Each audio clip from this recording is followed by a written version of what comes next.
एक शख्स है जो कि मोमिन है, तो वो बार बार मुझे कॉल कर रहे थे। तो मैं बोला यार, और वीडियो कॉल कर रहे थे।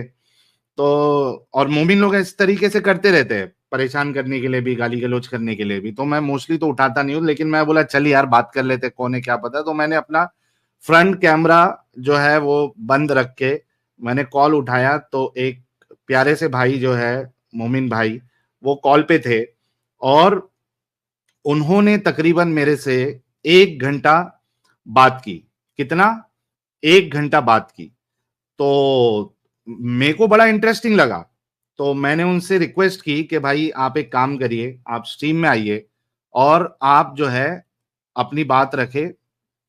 हुआ ये है कि भाई जो है वो पहले नॉन मोमिन थे, हिंदू थे, और बाद में उन्होंने इस्लाम कबूल किया। और इस्लाम कबूल करने के बाद उन्होंने मुसलमानों में ग्राउंड रियलिटी 4 साल रहते हुए और अच्छे से इस्लाम को, यानी मतलब इल्म ज्यादा उतना हासिल नहीं किया, लेकिन जो फॉलो करना चाहिए उन्होंने बहुत ज्यादा फॉलो किया। जैसे जैसे बताया जा रहा था वो करते जा रहे थे। अभी भी जो है मैं देख के उनको चौंक गया कि भाई आप इस हुलिये में अभी भी है। मतलब अभी बोले तो अभी भी वो मोमिन ही है, कब तक रहेंगे मुझे नहीं पता। लेकिन मैं बताने से पहले मैं चाहता हूं कि भाई जो है वो खुद आए और अपनी बात रखे। तो आज जो है बड़ा इंटरेस्टिंग, बहुत आपको अच्छा लगेगा, बहुत कुछ सीखने के लिए मिलेगा, सीखने से ज्यादा समझने के लिए मिलेगा। और ये जो सेशन होने वाला है, ये बहुत बड़ा सबक होगा उन लोगों के लिए जो गलत फहमी में, लोगों की बातों में आके इस्लाम को कबूल कर लेते हैं। ऐसे कई सारे लोग हैं जो इस्लाम कबूल कर लेते हैं क्योंकि उनको चुपड़ी चुपड़ी बातें बताई जाती है। कुछ ऐसे मौलानाओं के जो रो रो के बयानात करते हैं, उनकी वीडियो क्लिप्स भेजी जाती है। जाकिर नालायक जैसे लोगों की वीडियो क्लिप्स भेजी जाती है, जिसकी बुनियाद पर वो अच्छे तरीके से तहकीक नहीं करते। कुछ ऊपर ऊपर से जो चीजें उनको सही लगती है उस बुनियाद पे वो इस्लाम एक्सेप्ट कर लेते हैं। तो सबसे पहली बात तो ये कि मॉडरेटर हजरात जितने भी है, जरा चैट में देखना, कोई अगर ज्यादा शाना बनने की कोशिश करेगा और हमारे गेस्ट के बारे में कुछ कहेगा तो उसको टाइम आउट दीजिएगा।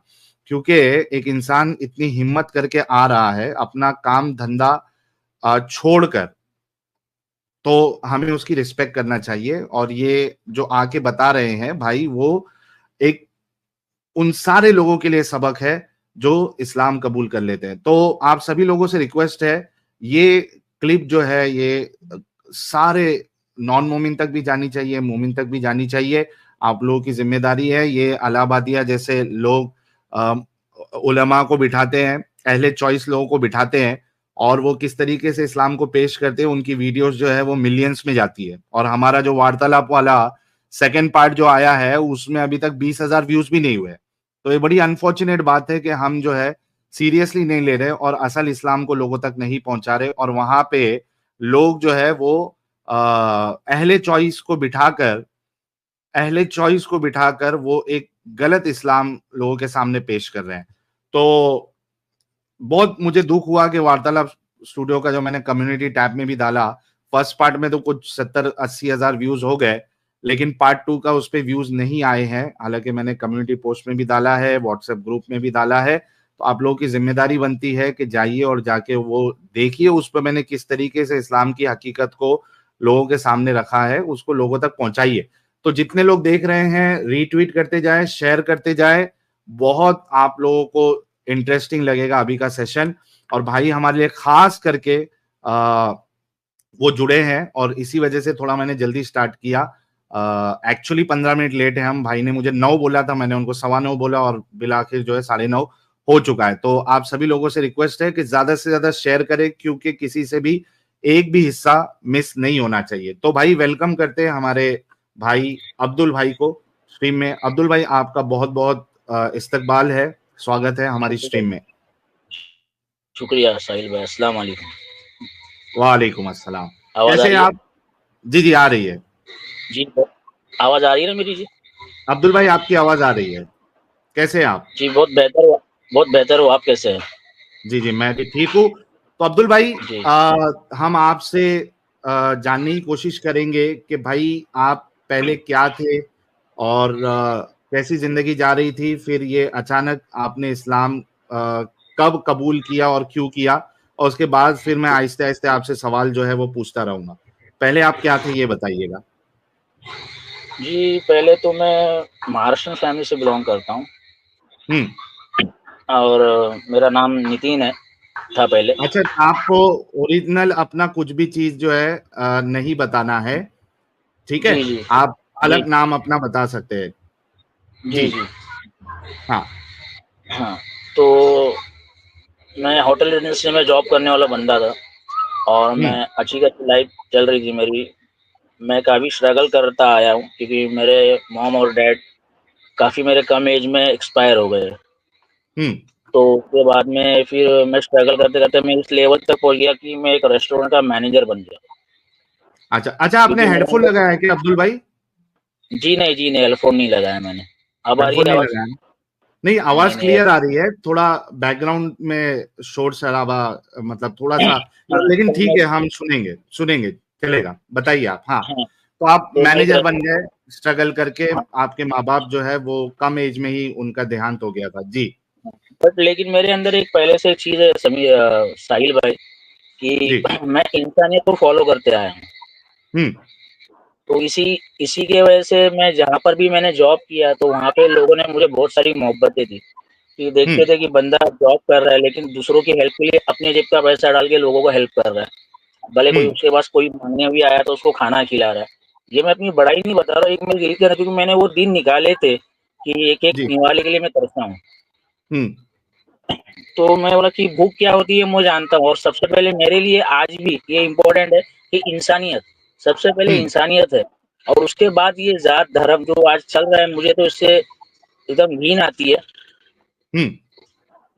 तो मैं ऐसा मतलब एक गरीब कोई आवे तो उसको मदद कर देना और मैं जिनको फ़ॉलो करता था, मैं उनके मतलब जिनको मैं फ़ॉलो करता था जिस मतलब उनको आइडल मानता था उनके बारे में बोल सकता हूँ मैं? जी जी, बिल्कुल बिल्कुल, बोलिए। हाँ, मैं साईं बाबा को आइडल मानता था हम्म। और मैं उनको काफ़ी फ़ॉलो करता था, मैं उनकी ज़िंदगी पढ़ता था, उनकी किताब हम्म। थी तो वो मैं किताब पढ़ता था कि वो उन्होंने कैसे दुनिया में आके लोगों की मदद की, लोगों को अच्छाई का रास्ता बताया और लोगों की ज़्यादा करके मदद की, उनके पास रहता भी नहीं था, तो कैसे भी करके वो मदद करते थे, भूखे को खाना खिलाते थे, मदद करते थे। तो हम्म। ये सारी चीज़ें तो मैंने बोला ये बहुत बेहतरीन ज़िंदगी है, इंसानियत, सिर्फ़ इंसानियत, लोगों के लिए करना है। हम्म। तो मैं साल में 2 मर्तबा शिरडी पैदल चल के जाता था। हाँ। हाँ, तो ये सारी चल रहा था। फिर करंटली मैं जिस रेस्टोरेंट में जॉब कर रहा था, उस रेस्टोरेंट का एक नया होटल रेस्टोरेंट आउटलेट ओपन हो रहा था, किसी हम्म। जगह पे, उस जगह का नाम मैं नहीं बताऊँगा। हाँ। जगह पे तो वहाँ पे मुझे बोला गया कि आप वहाँ पे जॉइन करो, आप वहाँ पे आपकी ज़रूरत है, क्योंकि आप वहाँ पे मैनेज कर सकते हो सही से। हम्म। तो मैं बोला सर ओके कोई बात नहीं, तो मैं उसी जगह पे मैनेज करने गया। तो मैं जहाँ पे शुरुआत से रहा हूँ जिस माहौल में, तो वहाँ पे मुसलमान भाई बहुत सारे मेरे दोस्त रह चुके हैं। हम्म। तो उनसे बातचीत करना, उनकी लैंग्वेज जो रहती है, क्या भाई, कैसे है भाई, खैरियत है ना, सब ऐसे-वैसे, तो मैं उनसे थोड़ा अटैच था। तो उस वक़्त दरगाह में आना-जाना उन लोग के एक साथ में। मिनट, अब्दुल भाई, एक मिनट देना मुझे। अच्छा जी, भाई, लोग जितने लोग टेस्ट टेस्ट कर रहे हैं भाई, मैं वीडियो कॉल पे बात कर चुका हूँ भाई से, तो मैं जानता हूँ कि भाई जो है वो मोमिनी है, और यहाँ पे जो लोग देख रहे हैं, I am really ashamed of few people जो कमेंट कर रहे हैं। तो मॉडरेटर हजरात, जो भी कुछ भी अगर गेस्ट के बारे में कुछ भी फालतू बात करे, उसको टाइम आउट दो, और फिर से करे तो उसको सीधा जो है ना ब्लॉक मारो, सीधा ब्लॉक मारो। क्योंकि यहाँ पे कुछ लोग जो है ना इतने बड़े छूतिए हैं कि भाई कोई आके अपनी बात रख रहा है तो उसमें गांड में उंगली करना जरूरी होता है उनके। ये नहीं कि सुने कि भाई किस तरीके से ब्रेन वॉशिंग की जाती है, क्या क्या देखता है, किस जिंदगी से गुजरता है। घर पे बैठ के बस आप अपनी जगह पे हो, आपका सब अच्छा चल रहा है, तो आपको लगता है कि सारी दुनिया के लोगों का मामला जो है, जिंदगी एकदम मस्त चल रही है। ऐसा नहीं होता भाई। वेल, रियलिटी में आओ जरा। हर चीज, हर किसी की जिंदगी जो है वो एकदम आसान नहीं होती है।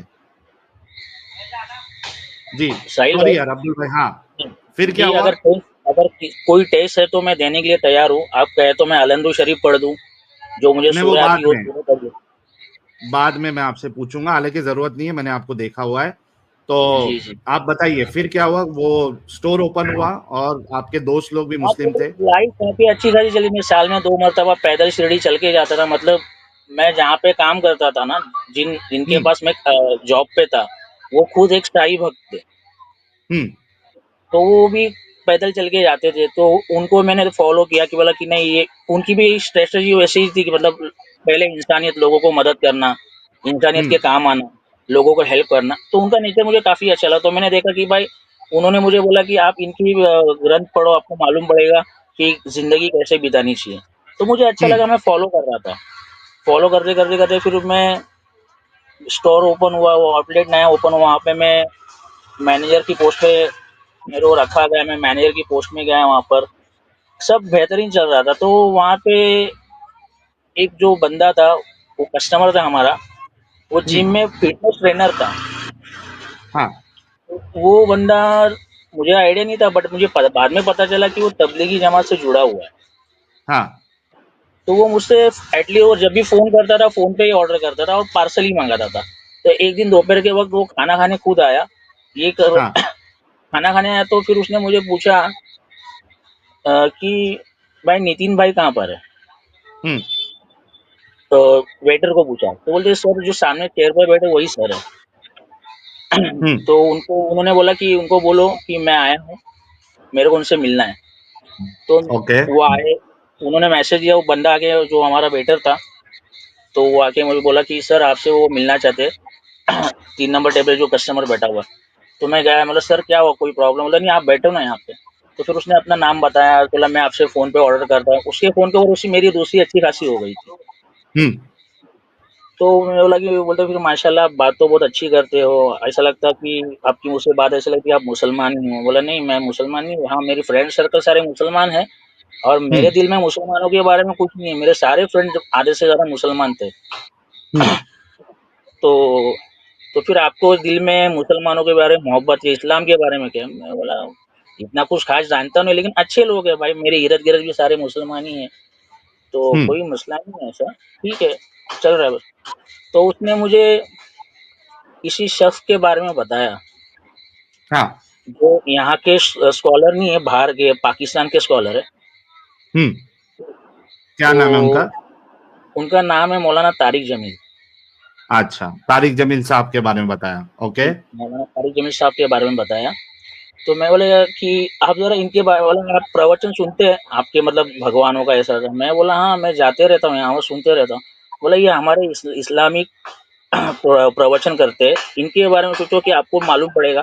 कि मतलब मैंने इतने डिस्कस किया कि मैं उसको बोला कि भाई मैं इंसानियत को मानकर चलता हूँ, मैं इंसानियत को ज़्यादा फॉलो करता हूँ, बस मुझे अच्छा लगता है हम्म कि लोगों की मदद करो और हर एक को एक जैसा समझो, किसके अंदर भेदभाव नहीं करना चाहिए। तो हम्म बोला आप इन इनका लेक्चर सुनो, आप थोड़ा, आपको अच्छा लगेगा। तो उन्होंने मुझे बताया, तो मैं उस वक्त होटल पे लैपटॉप था, तो मैंने वहाँ पे सर्च किया गूगल पे, तो बहुत सारे बयानात आए। तो मैंने उस दिन कुछ सोचा नहीं, फिर उसने मुझे व्हाट्सएप पे रात को 2-3 क्लिप मुझे भेजी, हाँ मौलाना तारिक जमील साहब की। हाँ तो मैं घर में, तब मैं मेरी सिस्टर के यहाँ पे रहता था, क्योंकि मैं बैचलर था और मेरी सिस्टर यहाँ पर थी, तो मैं उनके साथ में ही रहता था। तो मेरी शादी नहीं हाँ हुई थी। ओके तो तो मैं रात में घर पे गया, तो मैं बोला यार चलो बंदे ने भेजा, देखता तो सही क्या है करके।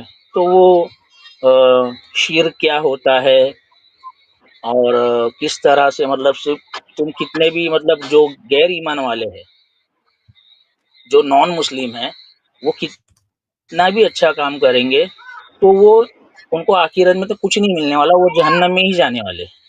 हम्म तो मैंने सोचा यार, हम लोग, मतलब मैं तो जितनी मेरी कैपेसिटी उतना मैं कोशिश करता हूँ कि बेहतरीन से बेहतर काम करूँ, लोगों को नफ़ा पहुँचाऊँ, फ़ायदा पहुँचाऊँ। और मेरे हम्म साथ में जितने मेरे दोस्त यार है या मेरे ओनर है, वो भी बहुत अच्छा काम करते, बहुत सारा डोनेट करते, लोगों की मदद करते। तो हम लोग इतना अच्छा काम करने के बाद में फिर ये ऐसा क्यों बता रहे हैं कि मतलब जो ईश्वर है, जो पालनहार है, वो सिर्फ और सिर्फ जो ईमान वाले बंदे हैं उनको ही जो पैराडाइज है ना यानी जन्नत उसमें भेजेगा, बाकी जितने कोई भी नेक अमल कर रहे हो गैर ईमान वाले वो जहन्नम में ही जाने वाले। तो मैं थोड़ा सोचने में मजबूर हो गया यार। तो फिर उन्होंने फिर वो अल्लाह के नबी की जिंदगी बताने लग गए कि किसकी बेहतरीन जिंदगी अल्लाह की नबी की, कि अल्लाह के नबी ने एक रोल मॉडल ऐसा छोड़ के गया कि इस तरह जिंदगी हम बस। तो मैं सुनता गया तो मुझे अच्छा लगा। मैं बोला यार कि मैं जो इंसानियत ढूंढ रहा था वो इसी मजहब में है और ये सही है। तो फिर मैं बहुत सारी चीजें सुनने लगा, मैं अभी स्टडी करने लग गया उसके ऊपर। भला तो मुझे कुरान पढ़ना नहीं आता था, तो लेकिन फिर मैं कुरान के पीछे इतना फोकस नहीं किया, लेकिन फिर मैं सुनना मौलाना के फिर उसके अंदर फिर मैंने एक उनके पाकिस्तान के सिंगर थे जुनैद जमशेद, हाँ उनकी जिंदगी सुनी मैंने। तो मैं बोला यार जब ये इतने बड़े सिंगर रह चुके, बाद में इन्होंने तौबा कर ली और ये इस तरफ मतलब वापस तबलीग में लग गए, सब करना शुरू हो गए। तो सारी बातें मैं सुनता रहा, बहुत से मौलाना के बयान सुनता रहा मैं। तो उसमें जो बातें आई तो मेरे को बातें बहुत सही लगने लग गई।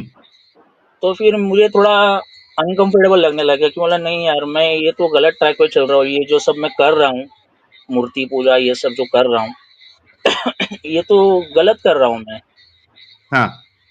इसमें मुझे कुछ मिलने वाला नहीं, कुछ फायदा नहीं, मैं किस तरफ जा रहा हूँ। शायद से जिसने ये पूरी दुनिया बनाई है उसका यही मकसद है कि मैं उसकी तरफ आ जाऊँ करके, और मैं उसको बताया जो उनके जो मैसेंजर्स है उन्होंने जो रास्ता बताया उस पर चलूँ। शायद से ये वो यही हो सकता है। तो उस पर मैंने सोचा बहुत दिनों के बाद, तो लगभग कुछ 2 ढाई 3 महीने के बाद में फिर मेरे दिल में ऐसा लगा कि नहीं मुझे अब ये इस्लाम कबूल कर लेना चाहिए, ये बेहतरीन मजहब है। तो फिर मेरे एक दोस्त मुसलमान ही है, तो उनसे मैंने राब्ता किया। अभी मेरी थोड़ी उर्दू अच्छी हो गई क्योंकि मैं ज्यादा करके तबलीगी जमात में वक्त लगा रहा हूँ ना, तो उर्दू मेरी वो बात तो समझ अच्छी में आ रहा है आपके सारे वही वाले वर्ड है। हाँ, तो उनसे मैंने राब्ता किया, उनसे बातचीत की। तो उन्होंने मुझे बोला कि तू ऐसा क्यों बोल रहा है कि कोई लड़की वड़की का मामला है क्या? मैं बोला भाई तू जानता है, तू मुझे बचपन से जानता है कि मैंने कभी कोई लड़की का मामला रखा नहीं मेरे लाइफ में। पूरा नीट एंड क्लीन रहा मैं जब तक मेरी लाइफ में, अब तक भी जब तक शादी डायरेक्ट मिला मतलब मेरी कोई गर्लफ्रेंड नहीं, कोई नहीं, मैं एकदम नीट और क्लीन रहा हूँ, ये मालूम है। तो फिर क्या है ऐसा ना क्यों ऐसा हुआ ना, बस मैंने स्टडी किया, मुझे सही लग रहा है, मतलब तू अगर नहीं पढ़ाएगा कलमा तो मैं किसी मौलाना के पास चले जाऊंगा, वो मुझे कलमा पढ़ा देंगे। तो फिर उसने बोला ठीक है तू एक दिन थोड़ा सोच ले उसके बाद में। तो फिर मैंने एक दिन का उसने मुझे टाइम दिया, फिर पूरी रात मैं भी सोचता रहा। तो फिर मैंने दूसरे दिन उसको वापस फोन किया दोपहर के वक्त, बोला देख भाई तू अगर नहीं करेगा तो मैं किसी दूसरे के पास चले जाऊंगा। और फिर मैंने ये सुना है कि भाई किसी गैर ईमान वाले को कलमा पढ़ाना बहुत बड़ा सवाब का काम है, उसको जन्नत मिल जाती है। तो अगर तू जन्नत नहीं चाहता है तो फिर किसी और को मिल जाएगी जन्नत। तो बोला नहीं चलो, फिर उसने अपने भाई से राब्ता करवाया मेरा। तो उसके भाई ने मुझे बताया तो तुम गुसल करके आओ, फिर मैं तुमको कलमा पढ़ाता हूँ। फिर मैं गुसल वगैरह करके उसी दिन उसने मिलवाया, उसके भाई ने मुझे कलमा पढ़वाया। तो कलमा पढ़ाने के बाद में तो कितने साल हो गए इसको? ये अभी मैं आपको 4 साल पीछे की बात बता रहा हूँ, 4 साढ़े 4 भाई पहले। ने 4 साल पहले इन्होंने कलमा पढ़ा था, इस्लाम कबूल किया था, और वजह ये थी कि सबसे पहला जो इनके ऊपर तबलीग की गई थी उसमें इनको तारिक जमील साहब, हमारे रोतड़ू स्पेशल और हूर स्पेशल तारिक जमील साहब के बयानात इनको दिए गए थे, और इन्होंने फिर उनको सुना। और आप लोगों को मालूम है तारिक जमील साहब किस तरीके से बयानात करते हैं, तो भाई एकदम कन्विंस हो गए। और उसके बाद वो 4 साल पहले उन्होंने दोस्त को कहा कि भाई मुझे लेके चलो और कलमा पढ़ाओ। तो भाई ने 4 साल पहले इस्लाम कबूल किया। जी, फिर तो उसने कलमा वगैरह पढ़ाया, तो मेरे डॉक्यूमेंट्स वगैरह चेंज करवाए सबसे पहले मैंने। तो अच्छा, आपने डॉक्यूमेंट्स भी चेंज करवा लिया अपना नाम वाम का?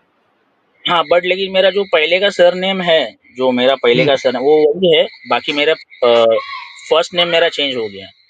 ओके, ठीक है, फिर? हाँ, बाकी मेरे वालिद साहब का और सरनेम मेरा वही है। क्योंकि हाँ ये मुझे भी किसी एक ईमान वाले भाई जो वो भी न्यू मुस्लिम हुए थे, वो एडवोकेट थे, उन्होंने मुझे हाँ ऐसे सजेशन किया कि आपका पहले का नाम चेंज मत करो, सरनेम वगैरह और आपके डैडी का, खाली आपका आगे का नाम गैजेट में डाल के बाकी पेपर बनाओ आप। तो मैंने हाँ। वैसे ही सारी चीजें की, तो सब हो गया। और फिर उसके बाद में फिर मैं जुम्मा की नमाज पढ़ता था, जुम्मा जुम्मा से।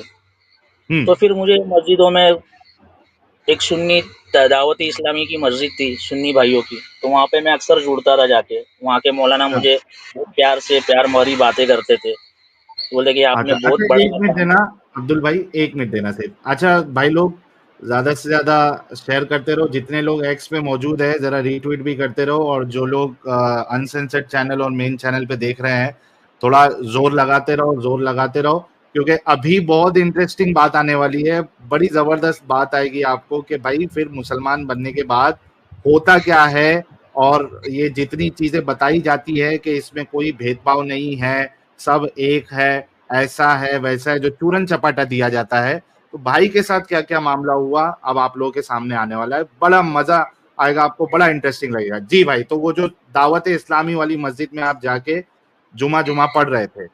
हाँ, तो वहाँ के मौलाना भी मुझे बहुत प्यार करते थे और अच्छी-अच्छी बातें बोलते थे कि आपने बहुत बेहतरीन काम किया, आपने इस्लाम कबूल किया।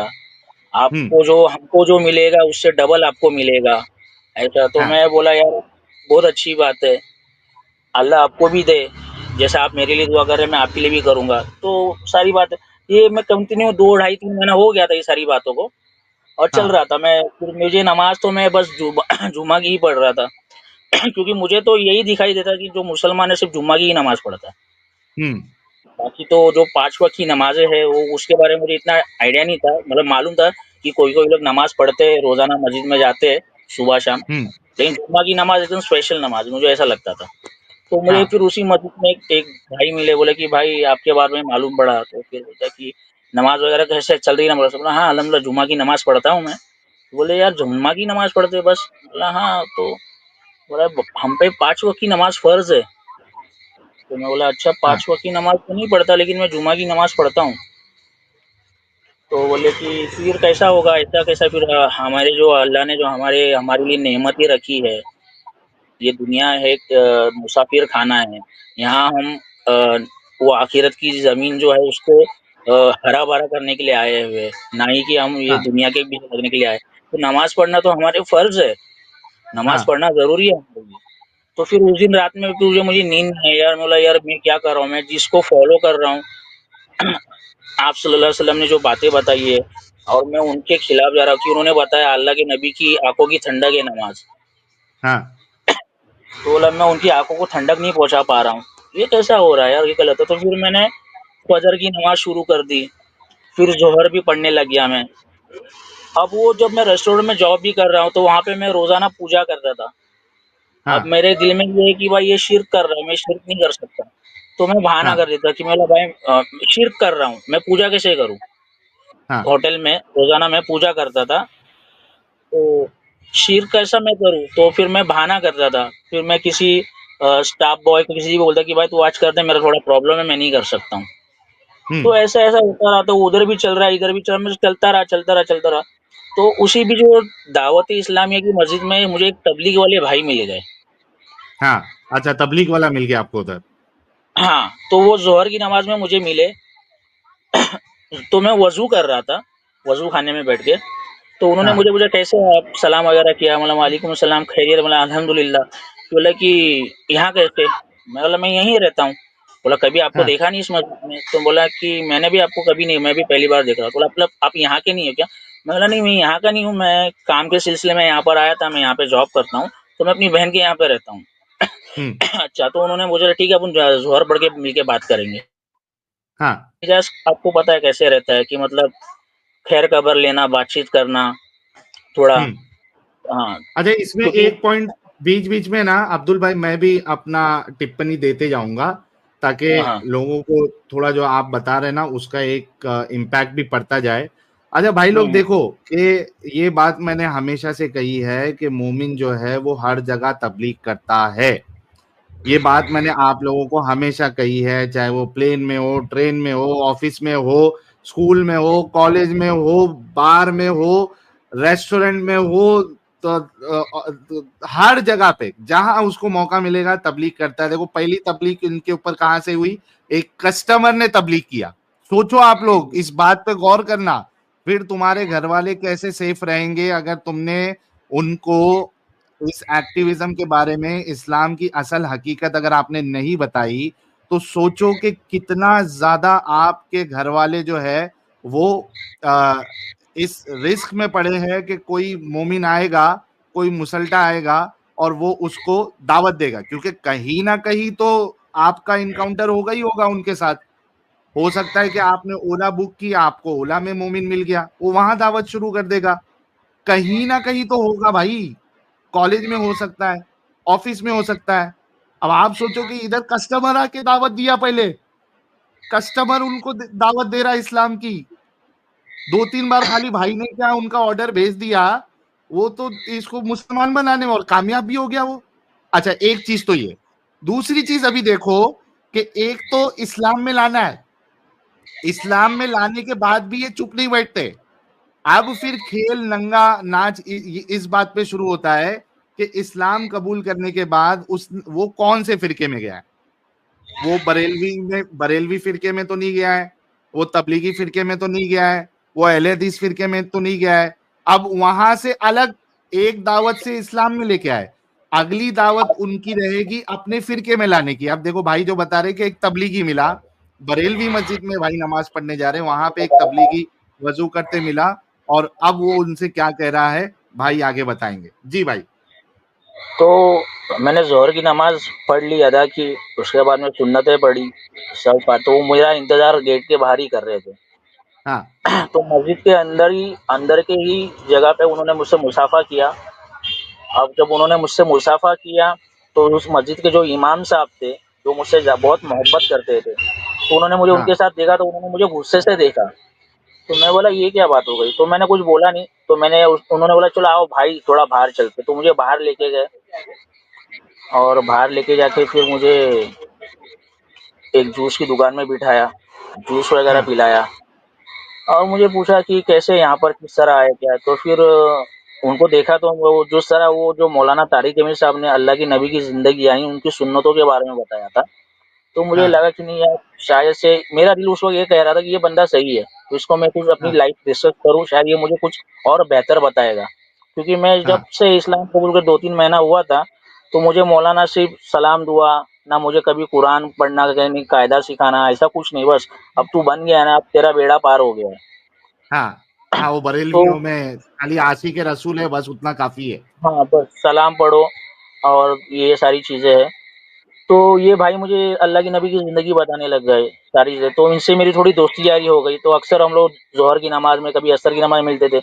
अब ये जो बरेलवी मौलाना थे, हज़रत थे, ये मुझे हाँ गुस्से से देखे, और जब एक दिन ऐसा आया कि उन्होंने मुझे रोका कि तुम रुक जाओ यहाँ पे अब्दुल, हाँ तुम्हारे से बात करनी है। तो फिर मैं उन भाई हाँ को बोला कि मुझे मौलाना से ज़रा बात करनी है, आप चलिए, मैं थोड़ी देर के बाद आपको मिलता हूँ। तो उन्होंने हाँ मुझे बोला कि तू ये किससे मिलता है? मैं बोला अपने ईमान वाले भाई है, नमाज़ पढ़ने आते, दोस्ती हो गई उनसे, सलाम दुआ, तो अभी बातचीत करता हूँ, और बहुत सारी बातें बताते हैं मुझे को, माशाल्लाह वो अल्लाह के नबी की ज़िंदगी बताते हैं, सारी हम्म बातें हैं, सब बताते हैं, मुझे बहुत अच्छा लगता है। तो उन्होंने मुझे जो बात बोली ना साहिल भाई, हकीकत हाँ में सुन के ना मेरे पैरों तली ज़मीन, क्योंकि मैं फ्रेश था साहिल भाई, हाँ, एकदम फ्रेश। एकदम ताजा ताजा बोलते मोमिन बने थे आप, 2-3 महीना हुआ हाँ, था सिर्फ। जी। तो बोलते कि नहीं, हाँ वो गुस्ताखे रसूल है, वो हाँ वो काफ़िर है, हाँ वो मुनाफिक है। मतलब ये क्यों ऐसा बोल रहे हैं आप? क्योंकि मैं इतना तो हाँ समझ चुका था काफिर मुनाफिक क्या है और गुस्ताखे रसूल क्या है। क्योंकि वो लोग पहले सब यही बताते गुस्ताखे रसूल क्या है, ये सब क्या है, ऐसा वैसा। तो मैं हाँ बोला ये कैसे हो सकता है? बोला ये तो अपना ईमान वाला भाई है, मुसलमान है, आप उसके बारे में नहीं नहीं, वो लोग वो तबलीगी जमात वाला है, ये गुमराह करते हैं, ये ज्यादा करके हाँ अपने सुन्नी भाइयों का ईमान खर्च कर लेते हैं, ऐसा वैसा, हाँ तो उससे मुझे मत ऐसा वैसा। हाँ तो उन्होंने मुझे ऐसा उनका, तो मैं तो शौक में आ गया। अब इन्होंने ये बात, जो मेरे एक दोस्त थे वहीं के, जिस एरिया में मैं रहता था, वहाँ पे मेरे दोस्त के जिनका सलून था, उनसे मेरी बातचीत हो गई थी, सलाम दुआ, तो उनसे मैं अक्सर जाके खाली वक्त में मैं वहाँ बैठा करता था। हाँ जब मेरी छुट्टी वगैरह रहती थी, या तो पहले जाके तो उसके वालिद साहब थे, उन्होंने उन मौलाना ने वो वालिद साहब से कहा कि भाई ये हाँ अब्दुल जो है ये तबलीग वालों से मिल गया, और ये मेरा जो दोस्त था ये भी कट्टर सुन्नी था, वो हाँ तबलीग वाले से मिलता है, ऐसा सा कर रहा है, ये कर रहा है, अभी सलाम भी नहीं पढ़ता, क्योंकि उन्होंने मुझे बताया कि ये सारी चीजें बिदअत है, सलाम पढ़ना हाँ ये सब करना। तो मैं बोला हाँ जब ये बिदअत है तो ये लोग क्यों, तो मैंने उनको भी क्रॉस वेरीफाई बोला कि ये लोग ऐसे ही, कि यही सब में ऐसे ही रहते हैं, लोग को अल्लाह की नबी की सुन्नतें मालूम नहीं है, ऐसा ऐसा उन्होंने भी मेरा ब्रेन वॉश करना शुरू कर दिया था। तो हाँ मैंने वो सलाम वगैरह पढ़ना बंद कर दिया था, और फिर नमाज के बाद में ऐसा बैठते हैं और खड़े होके फिर मुसाफा करते हैं, हाथों को चूमते हैं मौलाना के, तो मैं वो सब हाँ करना बंद कर दिया था। तो फिर वो सब बोलने कि उसको अभी सलाम नहीं पढ़ता है, और फिर मुसाफा भी नहीं करता है, चूमता नहीं है हाथों को, चले जाता है ऐसे ही नमाज पढ़ के, हाँ ऐसा। तो फिर उनके वो मेरे दोस्त के वालिद साहब को उसने बताया, मौलाना ने। तो मेरे दोस्त के वालिद साहब ने मुझे दुकान पे बुलाया कि भाई तू ऐसा क्यों कर रहा है अब्दुल, कि ये तो हाँ गलत चीज है, तू गलत ट्रैक पे जा रहा है, ऐसा मत कर, बहुत कीमती ईमान है तेरा, अल्लाह ने तुझे दिया है, तू गुमराह हो जाएगा, ऐसा मत कर। तो हाँ मुझे, तो मैं कंफ्यूज हो गया, और उसी वक्त मैंने बोला कि मेरे चाचा ये क्या है, मुझे कुछ समझ में नहीं आ रहा। कि उन्होंने बोला कि वो 24 है। हाँ अच्छा वो 24 है। हाँ हाँ, बोला वो 24 है, वो 24 लोग है, वो लोग गलत करते हैं, बीच रास्ते में तुमको छोड़ देंगे, कहीं का नहीं छोड़ेंगे, तुम्हारा ईमान छीन लेंगे, तुझे हाँ ऐसा कर। मैं बोला चाचा वो मुसलमान है, आप उसके बारे में क्यों ऐसा बोल रहे हो। बोला नहीं तू नहीं हाँ जानता, तुझे मालूम नहीं, तू अभी नया नया आया है, तुझे देखकर तेरा सुनकर उसने अभी तेरे पे हाथ साफ कर रहा है, ऐसा हाथ वैसा। साफ कर रहा है हाँ, ओके तो हाँ मेरा दोस्त भी सामने बैठा हुआ था, तो मैंने बोला यार भाई देख, मुझे ना ये 24 और ना 26 मुझे कुछ नहीं मालूम है, मुझे हाँ यहाँ इंसानियत लगी, और वो जो जिसको रोल रोल मॉडल मानना है और जिसको मैं मान रहा हूँ, उनकी जिंदगी वो बंदा बयान करता है, और मुझे जो मैं स्कॉलर्स के बयान सुनते आया हूँ, तो ये वैसे ही बता रहे हैं मुझे, तो मुझे हम्म सही लग रहा है, और मैं उनके साथ में सलाम दुआ करता हूँ, एक मुसलमान के साथ में सलाम दुआ करने के लिए। अच्छा ये तो तेरा निकाह हो, अगर निकाह हुआ है तो निकाह टूट जाएगा, नहीं तो तेरा निकाह नहीं होएगा। तो मैं बोला यार, मुसलमान को एक दूसरा मुसलमान सलाम करता है तो निकाह टूट जाएगा, और हम्म नहीं हुआ है तो निकाह भी नहीं होएगा, मतलब ये कैसा लॉजिक है।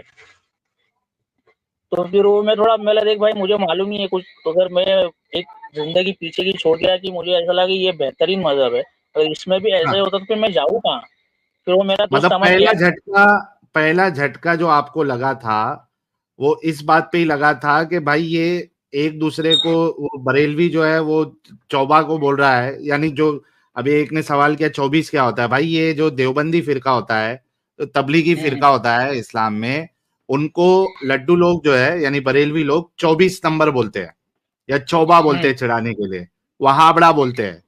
तो जी, अब इनको जो पहला झटका लगा वो इसी बात पे लगा कि भाई मैं तो इसको अच्छा समझ के आया था इस्लाम को, और ये अंदर आते ही एक फिरके वाला जो है बरेलवी वो दूसरे 24 को बोल रहा है कि ये गुस्ताख है, ये काफिर है, इससे मिलोगे जुलोगे सलाम दुआ करोगे तो तुम्हारा निकाह टूट जाएगा, ऐसे को बोल रहे हैं जो अभी अभी आया है, कौला कौला है, 2-3 महीना ही हुए है, और बोल रहे ये हाथ साफ करेगा तेरे ऊपर, इससे बच के रहे।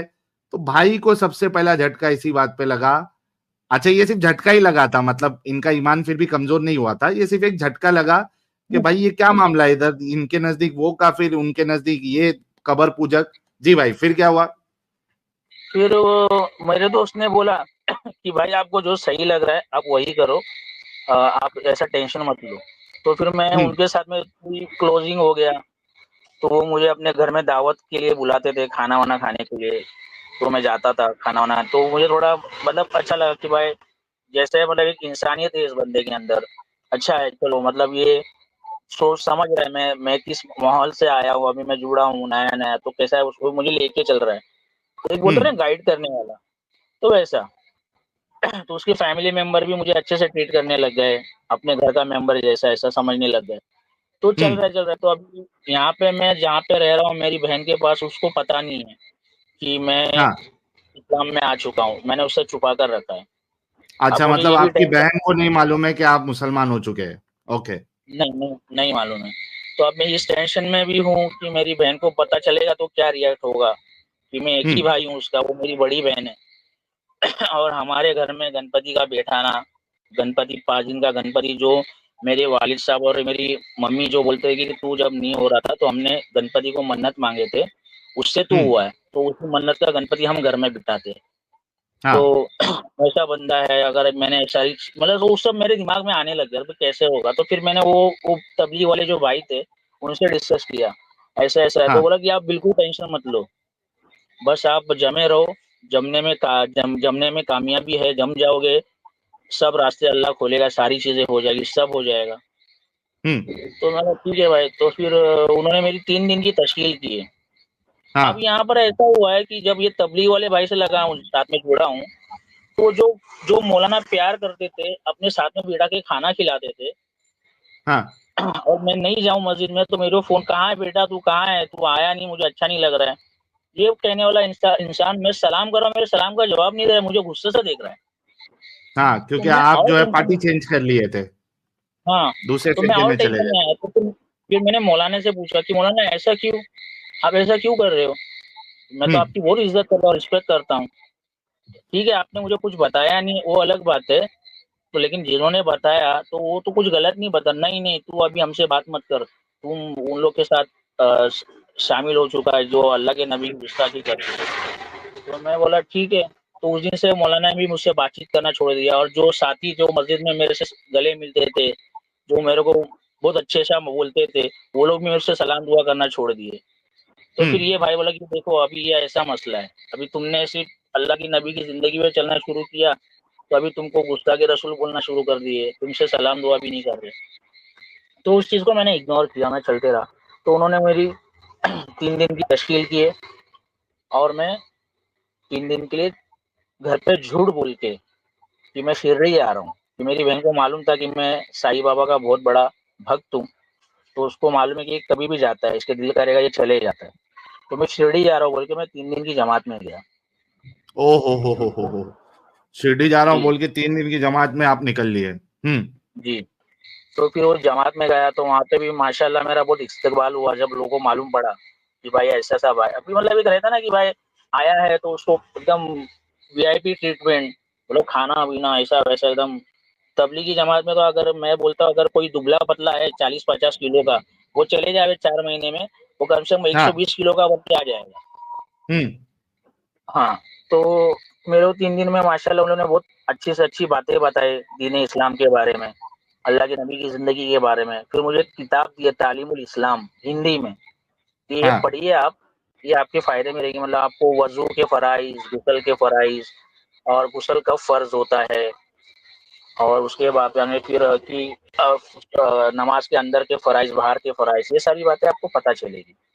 हाँ ये सारी बातें तालीमुल इस्लाम करके किताब आती है, उन्होंने मुझे हदिया दी, यानी गिफ्ट दी।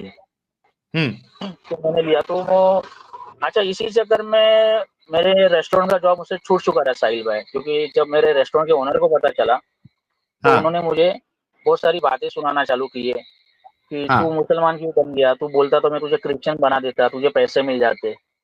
हम्म ये सारी बातें तो मुझे बुरा लगा। तो मैंने, अभी मैं जज्बाती बन चुका था कि ये ऐसा हाँ कैसे, जो मजहब में फॉलो कर रहा, इतना अच्छा मजहब है, इतने अच्छे लोग हैं, इनके बारे में ये लोग गलत बोलते हैं ऐसा, तो मैंने वो जॉब छोड़ दिया। हाँ, अब मेरे पास जॉब मतलब नहीं था जॉब भी फिर गया मेरे, आपका, मुसलमान हाँ बनने मेरा के बाद जॉब, जॉब भी गया। हाँ जॉब भी गया।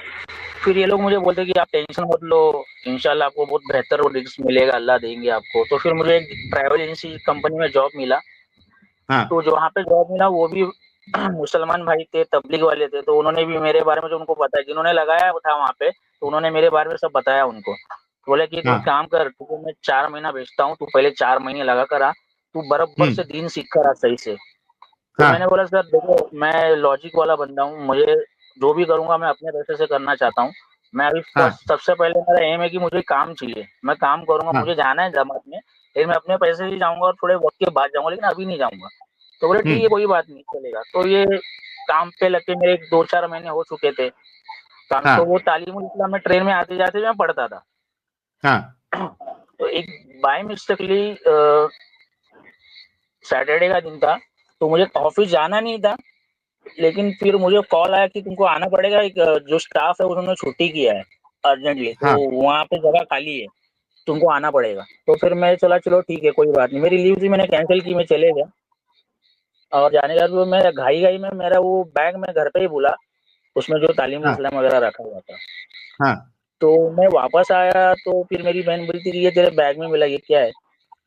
तो फिर मैंने झूठ बोला कि ये मेरा नहीं है, मेरा ऑफिस में जो मेरा कलीग है ये उसका है। हम्म तो उन्होंने इस उसको मेरी बहन ने इग्नोर किया। तो फिर अभी मैं फजर की नमाज के लिए जाता था, तो मेरे जो सिस्टर इन लॉ, मतलब मेरे बहन के जो शौहर थे, वो ब्रदर मुझे इन लॉ। नजर, हाँ बदरीन, तो वो मुझे ना देख रहे थे कि बोला कि मेरी बहन को उन्होंने पूछा कि बोले ये सुबह सुबह अच्छा कहाँ जाता एक है? मिनट देना, एक मिनट देना।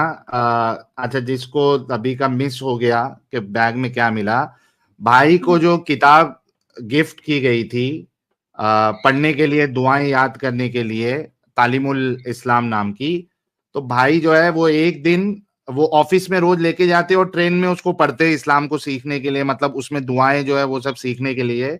तो जब एक दिन इनकी छुट्टी थी, जो न्यू जॉब इनको लगा था एक मोमिन के पास ट्रैवल एजेंसी में, तो एक दिन छुट्टी थी तो उसने इनको बुलाया कि भाई दूसरा कोई बंदा जो है जिसकी शिफ्ट है वो छुट्टी पे है तो आप आ जाओ।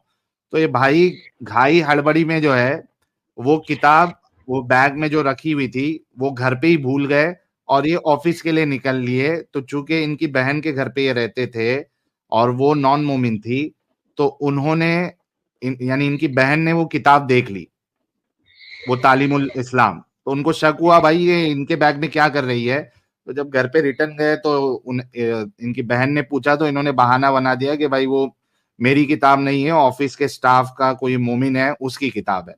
जी, जो चीज आप लोगों को किधर नहीं समझ में आएगी कमेंट में मेंशन कर देना, मैं आप लोगों को फिर से वो चीज बता दूंगा। जी भाई। हाँ तो फजर में उठा था, सुबह सुबह मैं नमाज के लिए जाता था। तो मेरे सिस्टर के जो शौहर थे उनको शक हुआ, तो ये इतनी सुबह सुबह कहाँ जाता है? तो मेरी बहन ने बोला कि इसको आदत है जिम वगैरह की, तो पहले से ऐसा। बोला मैं 3 साल बॉक्सिंग खेल चुका हूँ हाँ कॉलेज में। तो वहाँ पे मैं एक कॉलेज में प्रैक्टिस के लिए जाता था, नाम नहीं बताऊंगा मैं। तो मैं हाँ। कॉलेज लेवल तक का खेल चुका हूँ मैं बॉक्सिंग, अच्छी खासी, मतलब मेरी फिटनेस बहुत माशाल्लाह थी उस वक्त। अभी तो मैं हम्म। काफी ज्यादा फैटी हो चुका। मैं बॉक्सिंग 3 साल खेल चुका हूँ और अच्छे अच्छे प्लेयर को मैंने हराया है बॉक्सिंग में। अच्छे अच्छे हाँ। नामचीन प्लेयर को, जो महाराष्ट्र लेवल में के खेलते उनको हराया है मैंने। वाह। तो हाँ। जी, तो मेरी बहन ने बोला कि उसको आदत है वर्जिश वगैरह करने की, एक्सरसाइज, तो जाता रहेगा। सो बाजू में हम लोग के ग्राउंड था और पार्क था, बोला जाता रहेगा जॉगिंग वगैरह। तो बोलते जॉगिंग के लिए कोई जाएगा तो ट्रैक पहन के जाएगा, या तो शॉर्ट्स पहन के जाएगा, या टी शर्ट, ये तो पूरे कपड़े पहन के जाता है, कहाँ जाता है? हम्म। तो फिर वो थोड़ा ऑफिस में जाने के टाइम भी फिर मेरी पैंट तो टखनों के ऊपर रहती थी। तो हाँ मेरी सिस्टर बोला कि ये सब कौन सा? बोला ये नया स्टाइल है, फैशन आया नया। तो मैं ऐसा बोल के इग्नोर मारता था। हाँ तो फिर एक दिन फजर के वक्त मैं वजू कर रहा था। तो अभी जैसे हम लोग की जॉइंट फैमिली, तो हम लोग का कैसा वन रूम किचन ही था। तो मतलब मेरे जो बहन थी वो इतने भी मालदार लोग नहीं है, तो छोटा सा हम्म। कमरा था हम लोग उसमें। तो हाँ। मैं वजू कर रहा था, तो मेरी भांजी जो थी वो उठी, तो वो मुझे नोटिस कर रही थी कि मामा क्या कर रहा है। हम्म। तो मैं वजू कर रहा था। तो वो सारी चीज मेरी भांजी ने मेरी बहन को बताई, मैं जब निकल गया है उसके बाद में, कि मामा ऐसा ऐसा कुछ कर रहा था। हाँ, तो फिर मेरी बहन ने फिर मुझे वापस बहुत मेरे को मतलब बोलने लगी कि तेरे में अंदर कुछ चेंज लग रहा है, क्योंकि मैंने थोड़ी हल्की हल्की दाढ़ी रख ली थी। और जब हम्म। मैं नमाजें पढ़ने लग गया तो मेरे पेशानी में गट्टे आ गए थे। हाँ। तो बोला ये सब तेरे पेशानी में काला दाग काय का है? बोला मैं मालूम नहीं काय का, पता नहीं कैसे आया, मतलब मैं दवाई लगा रहा उसके ऊपर, पता नहीं जा नहीं रहा, ऐसा से मैं बोल रहा था। हम्म। तो बोला तो मेरी बहन ने एक दिन मुझे बिठाया, बोला कि क्या है तू मुझे बता, मैं सब जान चुकी हूँ, तू मैं तेरे मुंह से सुनना चाहती हम्म। हूँ। तो अब मैं बोला कि अब जब सारी बातें उसको पता ही चली तो मैं छुपा ही क्यों? मैं तो मैंने बता दिया कि देखो ऐसा ऐसा हुआ, अब मैं मुसलमान बन चुका हूँ, ऐसा ऐसा मुझे अच्छा लगा, दीन इस्लाम मैंने कबूल किया है और मैं बहुत सही जिंदगी बिता रहा हूँ। पहली जो जिंदगी थी मेरी, रात रात भर नाइट आउट मारना, चिल मारना दोस्तों के साथ में, तो वो सब मेरा छूट गया। मैं अब अच्छी जिंदगी जी रहा हूँ, मुझे अच्छा लग रहा है। तो फिर हाँ। मेरी बहन ने मुझे बोला कि बस फिर अभी तू, जब तुझे अच्छा लग रहा है, या तो फिर तुझे इसको छोड़ना पड़ेगा या तो फिर हमको छोड़ना पड़ेगा। हम्म। तो लेकिन अभी ये इसके बीच में जो मेरे अंदर बातें भर दी थी कि भाई कुछ भी हो जाए लेकिन ईमान से नहीं हटना, तो मैं बोला कि नहीं, फिर मैं डिसाइड कर लिया ठीक है मैं आप लोग के साथ में नहीं रहूंगा। तो मैंने मेरी बहन का साथ भी छोड़ दिया, जो बहन जिसने मेरी माँ के ऑफ होने के बाद में जिसने मेरी अच्छी सी तरबियत की, एक बेटे जैसा प्यार किया मुझे। तो उस वक्त मैं घर से निकला तो वो रो रही थी, बोला तूने क्यों बेवकूफ़ी की, हमको बताया कि मैं पूछा क्यों नहीं। मतलब देख मुझे अच्छा लगा, और इसके ये सब करने से अगर अल्लाह खुश हो रहा है तो मैं अल्लाह के लिए बेशक करूँगा। तो मैं घर से निकल गया, फिर मैं वो उस भाई से राब्ता किया, बोला भाई ऐसा-ऐसा हुआ, बोला आप बेफ़िक्र रहो। तो मेरे लिए मस्जिद के अंदर जगह बनाई, मैं 1.5 साल एक मस्जिद में रहा। 1.5 साल मस्जिद में रहे भाई, वाह। जी, यानी घर 1.5 बार साल छूट मेरे गया लिए भाई बहुत था। का, एक बहन जो माँ की तरह पाली वो छूट गई। और देखिए कि इनका सिस्टम देखिए कि यहाँ पे कोई एक्स मुस्लिम हो जाए तो उसके जॉब तक दिलाने के वांदे हो जाते हैं, 100 जगह मेरे को पूछना पड़ता, भाई इधर हो जाएगा, उधर हो जाएगा, एडजस्टमेंट हो जाएगा। और यहाँ पे देखिए कि क्या सिस्टम बनाया जाता है कि भाई को 1 साल मस्जिद में ही रहने के लिए दे दिए कि भाई टेंशन मत ले, घर छूट गया तो ये ले मस्जिद में रहे। 1.5 साल भाई जो है वो मस्जिद में रहे। फिर भाई तो उसी वक़्त फिर एक 40 दिन की जमात गई थी, तो उन्होंने मुझे बोला कि देखो ये शायद अल्लाह की मर्ज़ी थी, इसलिए तुम्हारे घर हाँ, पे पता चल गया। तो अभी एक काम करो, तुम एक 40 दिन की जमात ली है, तुम जाओगे क्या? तो मैं बोला यार मैं भी पहले मुझे मेरे बॉस से बात करनी पड़ेगी। अभी 40 दिन हाँ, की लीव इतनी जल्दी कौन देता है? तो फिर वो बोले हाँ, कि कोई बात नहीं, वो तो अपने तबलीग के साथ ही वो मना नहीं करेंगे। मैंने लेकिन आप हाँ, बोल रहे हो मुझे बात करनी पड़ी, तो मैं उनसे बात किया मेरे बॉस से, तो मुझे बोला क्यों? मैंने बोला ऐसा-ऐसा हुआ, घर पे मालूम पड़ गया, मुझे घर से निकाल दिया गया है। तो हुँ, क्या करूँगा? मैं जाना चाहता हूँ 40 दिन की जमात के लिए। तो वो भी खुश हो गए, हुँ, बोले अरे! बहुत बेहतर है, तू चले जा, कोई बात नहीं, ये तो होने वाला था आज नहीं तो कल, तू चले जा 40 दिन की जमात के लिए। तो मैं हुँ, वहाँ से मेरी सैलरी में से कुछ पैसे थे, उस दिन का हिसाब बन रहा था मेरा जहाँ तक का, उन्होंने पैसा दिए मुझे और बोले तू जाकर आ, टेंशन मत ले, तेरे को काम यहीं पे रहेगा, तू यहीं पर रहेगा अभी काम पे, तेरे को कोई काम की दिक्कत नहीं रहेगी।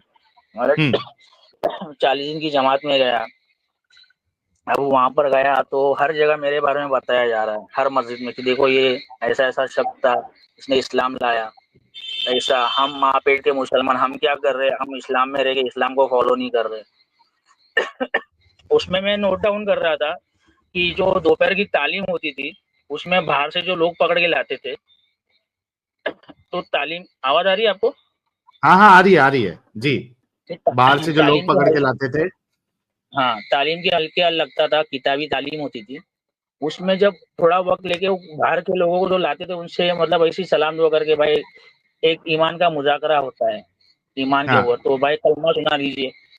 तो मैं बोलता वो उसको कलमा पूछो तो बोलता कि अरे यार मुझे कलमा नहीं आता। तो मैं शॉक होता था कि यार इसकी दाढ़ी पक गई, इसको कलमा नहीं आता है। तो वो मुझे बोलते थे देखो कैसे है ईमान वाले आज की तारीख में, और तुमको देखो अल्लाह ने हिदायत दी, तुमको कलमा दिया, माशाल्लाह तुम जमात में निकले, अब तुमको देखो बहुत सा सीखना है ऐसा-वैसा। तो मैं तो बोला यार मैं तो बहुत बच गया यार, अच्छा हुआ, अब मैं तबलीगी जमात में लग गया। तो मैं हुँ, वहाँ पे उस पहले 40 दिन में मैंने 10 सूरतें पूरी सीख ली। अरे वाह! 10 सूरतें आपने 40 दिन में सीख ली है। हाँ, हुँ, हाँ, फिर आयतुल कुर्सी सीखी, दुआए कुनूत सीखी और फिर ईमान की 6 बातें होती हैं, 6 बातों की किताब आती है, उस 6 हाँ, बातों पे तज़किरा करना और फिर जहाँ पे जाओ फिर हर जगह मेरे मेरे अच्छा स्टूडेंट के बीच में मेरा बयान रखा। हाँ, तो मैंने बोला यार आपने मुझे बगैर पूछे मेरा बयान कैसे तय किया? बोला तू तेरी ज़िंदगी के बारे में बता, कि तू कैसा था, क्या करके आया हुँ, और तू कहाँ कैसे गुज़रा? तो 18-19 साल के 15 साल के बच्चे थे, उनके बीच में मेरा बयान रखा, तो मैंने अपनी लाइफ़ बताई, तो वो लोग भी खुश हो गए, वो लोग आके मेरे से गले में, भाई आपने तो हमारी आँखें खोल दी, ऐसा-वैसा। तो बोला हाँ, चलो ठीक है, तो मुझे भी अच्छा लगने लग गया कि यार मुझे भी इंटरेस्ट और अच्छा कि मतलब ये सही है, बहुत बेहतर राह पे जा रहा हूँ मैं। लोग समझ रहे हुँ, हैं, मतलब मेरे से कोई लोग सही ट्रैक पे आ रहे हैं।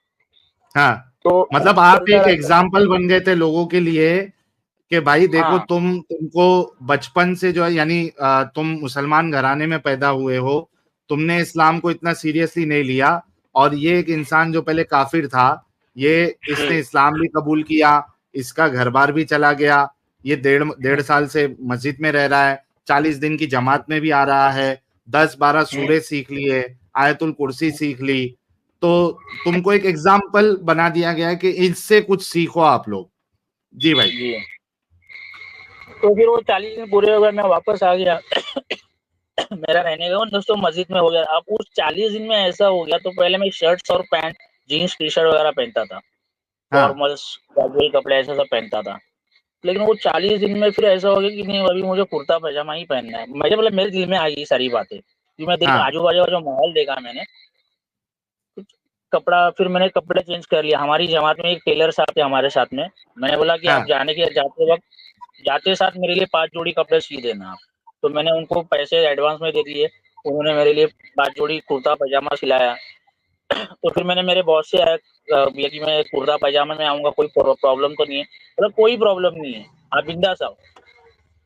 तो फिर मैं बोला कि मैं अमामा बांध के आऊंगा, कोई प्रॉब्लम है? बोला नहीं कोई प्रॉब्लम। तो मैं अमामा बांध के कुर्ता पजामा पहन के तो काम पे जा रहा मतलब हूँ, आ रहा हूँ। पूरा पूरा भाई का लुक ही चेंज हो गया। कहाँ एक बॉक्सिंग प्रैक्टिस करने वाला इंसान, वो जी अब जो है कुर्ता पैजामा, वो भी टकने के ऊपर पैजामा, और वो जी अमामा पहन रहा है, दाढ़ी रख लिया, और कह रहा है कि भाई मैं ऐसे ही आऊंगा, और सामने वाला रेडी भी हो गया भाई। जी।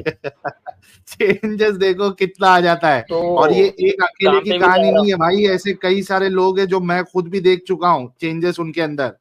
जी जी भाई, अब्दुल भाई बताए आगे। हूँ, तो सारी चीजें बराबर हो रही है, सब जा रहा हूँ। फिर अच्छा एक मिनट रुकना खाली अब्दुल भाई, अमामा, ये जो पगड़ी की तरह मोमिन हजरात पहनते हैं, आपने देखा होगा, या मुल्ला मौलवी लोग जिस तरीके से पहनते हैं ना, उसको अमामा कहते हैं।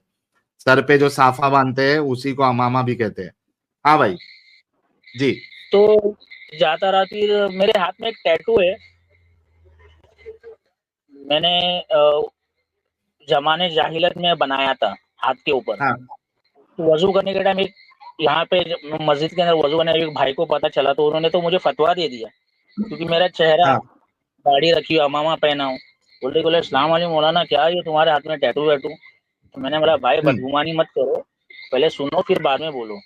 वो भी जब ने सुना रहे माशाल्लाह माशाल्लाह, तुम्हारे तो भाई पहले जन्म, पहले इसका है ना, सब माफ है, हाँ। माफ है, टेंशन मत लो बिल्कुल, मतलब कुछ टेंशन, मुझे मालूम नहीं था।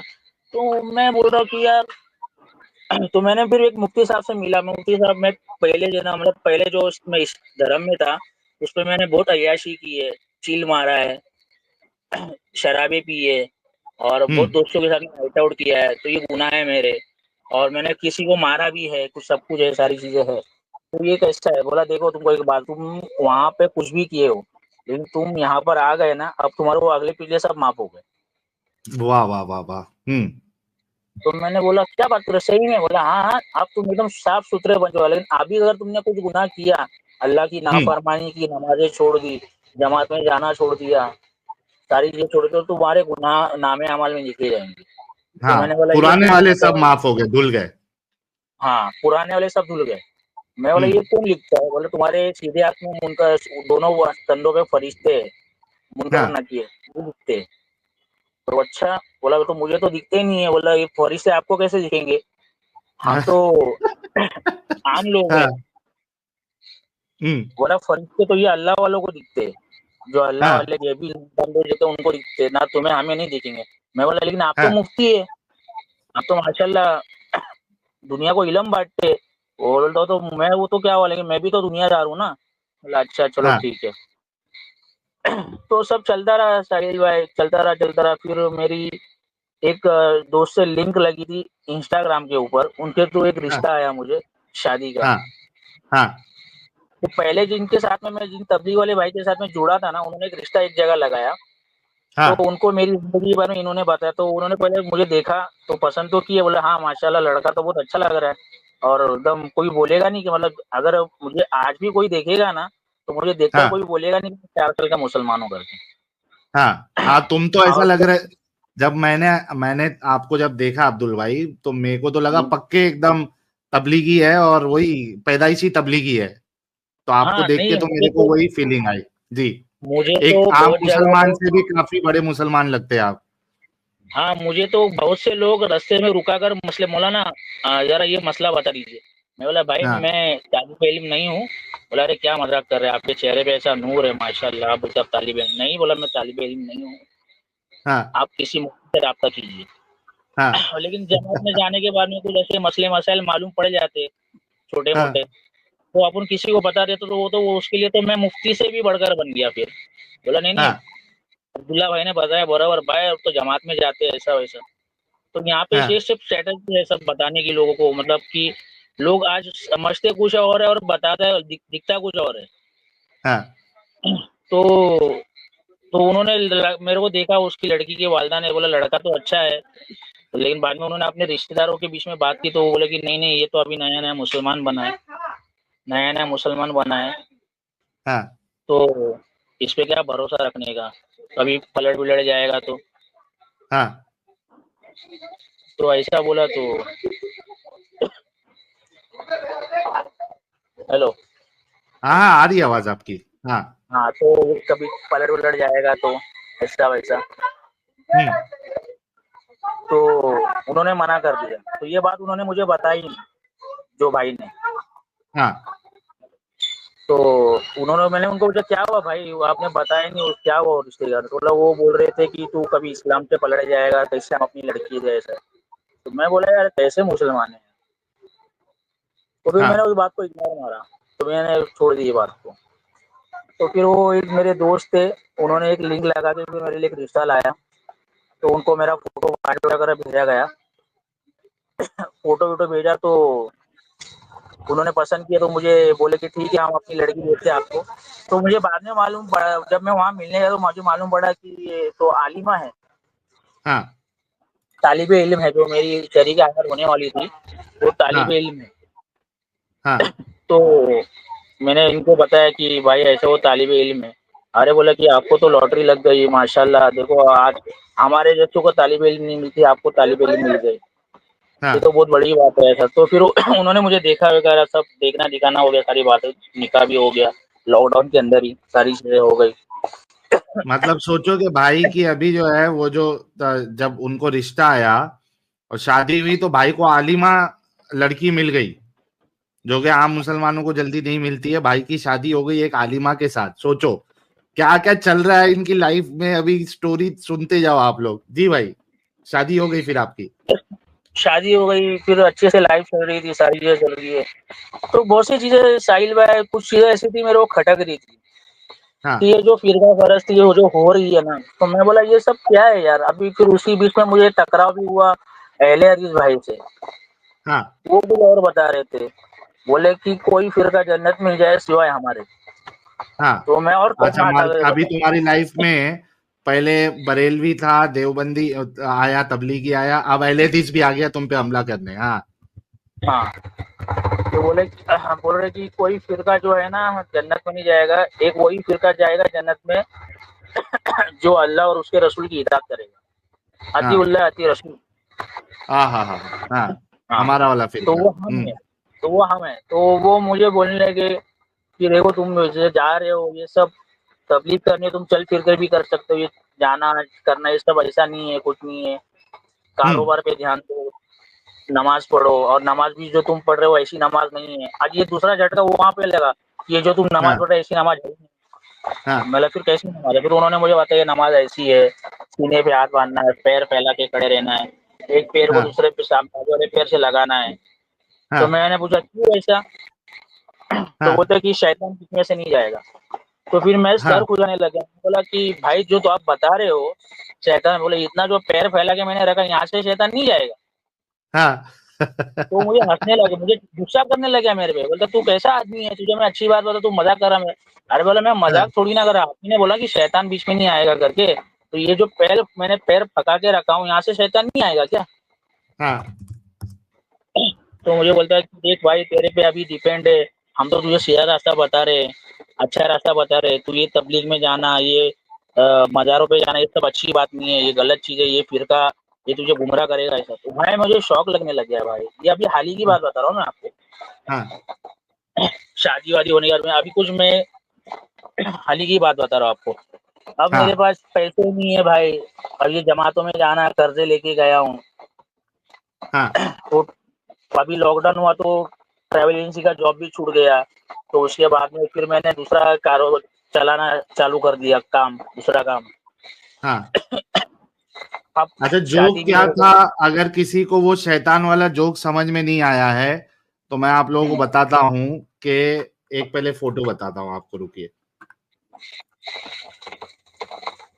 अच्छा, होता क्या है कि ये जो अहले हदीस सलफी होते हैं, ये नमाज जब जमात में खड़े होते हैं, तो ये देखिए स्क्रीन पे आप लोगों को दिख रहा होगा। इसको मैं थोड़ा जूम कर देता हूँ। हर एक चीज आप लोगों को पता होनी चाहिए, हर एक चीज। मुर्तद के चैनल से आप लोगों को सारी जानकारी मिलेगी। एक मिनट रुको, ये देखिए भाई लोग, ये नजर आ रहा है? ठीक है। तो ये क्या होता है कि जो अहले हदीस सलफी हजरात होते हैं, वो जब नमाज जमात से पढ़ते हैं तो ये इस तरीके से, ये नीचे जो गोल दिख रहा है ना, पैर से पैर मिला के, कंधे से कंधा मिला के वो खड़े होते हैं एकदम चिटक चिटक के। और उसके लिए क्या होता है कि उनको ये बीच में से, यानी देखो ये माउस से दिख रहा होगा, ये पैर थोड़ा यहाँ से फैलाना पड़ता है। ठीक है, तो ऐसा उनको देख के लगेगा कि एकदम पैर फैला के ऐसा वी पोजीशन में खड़े हुए हैं। और जो बाकी हनफी ये देवबंदी बरेलवी रहते हैं, वो इस तरीके से पैर नहीं फैलाते। भले से वो आजू बाजू का गैप हो जाए, यानी थोड़ा बीच में गैप हो जाए, वो चल जाता है उनको, लेकिन इस तरीके से अहले हदीसों की तरह वो पैर नहीं फैलाते बरेलवी और देवबंदी। तो आप ये अगर देखोगे तो बड़ा अजीब आपको लगेगा कि यार क्या ये इतना पैर फैला के ये करते हैं। तो ये जो अहले हदीस था, वो इनको नमाज का तरीका बता रहा था कि भाई आपने पैर जो है वो अपने बाजू वाले साथी से मिला के आपने कंधा और पैर रखना है। तो इन्होंने वजह पूछी तो बताया कि अगर बीच में गैप रखोगे तो शैतान वहां से दाखिल हो जाता है। और ये रसूलुल्लाह की हदीस है, यानी हमारे उस्वतुल हसना मोहम्मद साहब ने ये बात कही है कि जब आप जमात की नमाज पढ़ रहे हो और दो लोगों के बीच में अगर गैप रहा तो शैतान दाखिल होता है, तो इस वजह से पूरा चिटक के खड़े होते हैं। तो वही बात उसने बताई, मतलब हदीस की रूह से उसने सही बताई। लेकिन भाई ने, अब इनका जब मोमिन हुए थे तब दिमाग इनका चलना बंद हो गया था, ये मोमिन बन गए थे, लेकिन अब आहिस्ते आहिस्ते भाई का दिमाग खुलना स्टार्ट हो रहा है। तो जब इनको बताया गया तो ये बोले कि भाई अगर तुम कह रहे हो कि यहाँ पे तुम पैर से पैर और कंधे से कंधा मिलाओगे तो शैतान यहाँ से दाखिल नहीं होगा, लेकिन ये बीच में जो तुमने पैर फैला के रखे हो, शैतान वहां से दाखिल नहीं हो जाएगा फिर? तो जोक अच्छा है, तो उस पे वो अहले हदीस जो है वो भड़क गया हो कि भाई ये क्या तुम मजाक उड़ा रहे हो क्या नमाज का, रसूल की बात का। तो ये जोक था जिसको नहीं समझ में आया। जी भाई, हाँ फिर? तो मैं भी कंफ्यूज था। मैं बोला यार ये बंदा बोलता कि ये 72 फिरके में से एक ही फिरका है जो जन्नत में जाएगा, बाकी सब जहन्नम में जाएंगे। मैं बोला भाई ये चल क्या रहा है। मैं यहाँ हाँ पे एक इंटरनेट को समझ कर देख कर आया था, लेकिन यहाँ पे तो बहुत लफड़े है, बहुत फंडे हैं यहाँ पर। हाँ अच्छा एक चीज और साहिल भाई, सूद हराम है इस्लाम में। हाँ, अब लोन, मेरे जैसा कॉमन मैन, इंटरेस्ट इंटरेस्ट हराम है।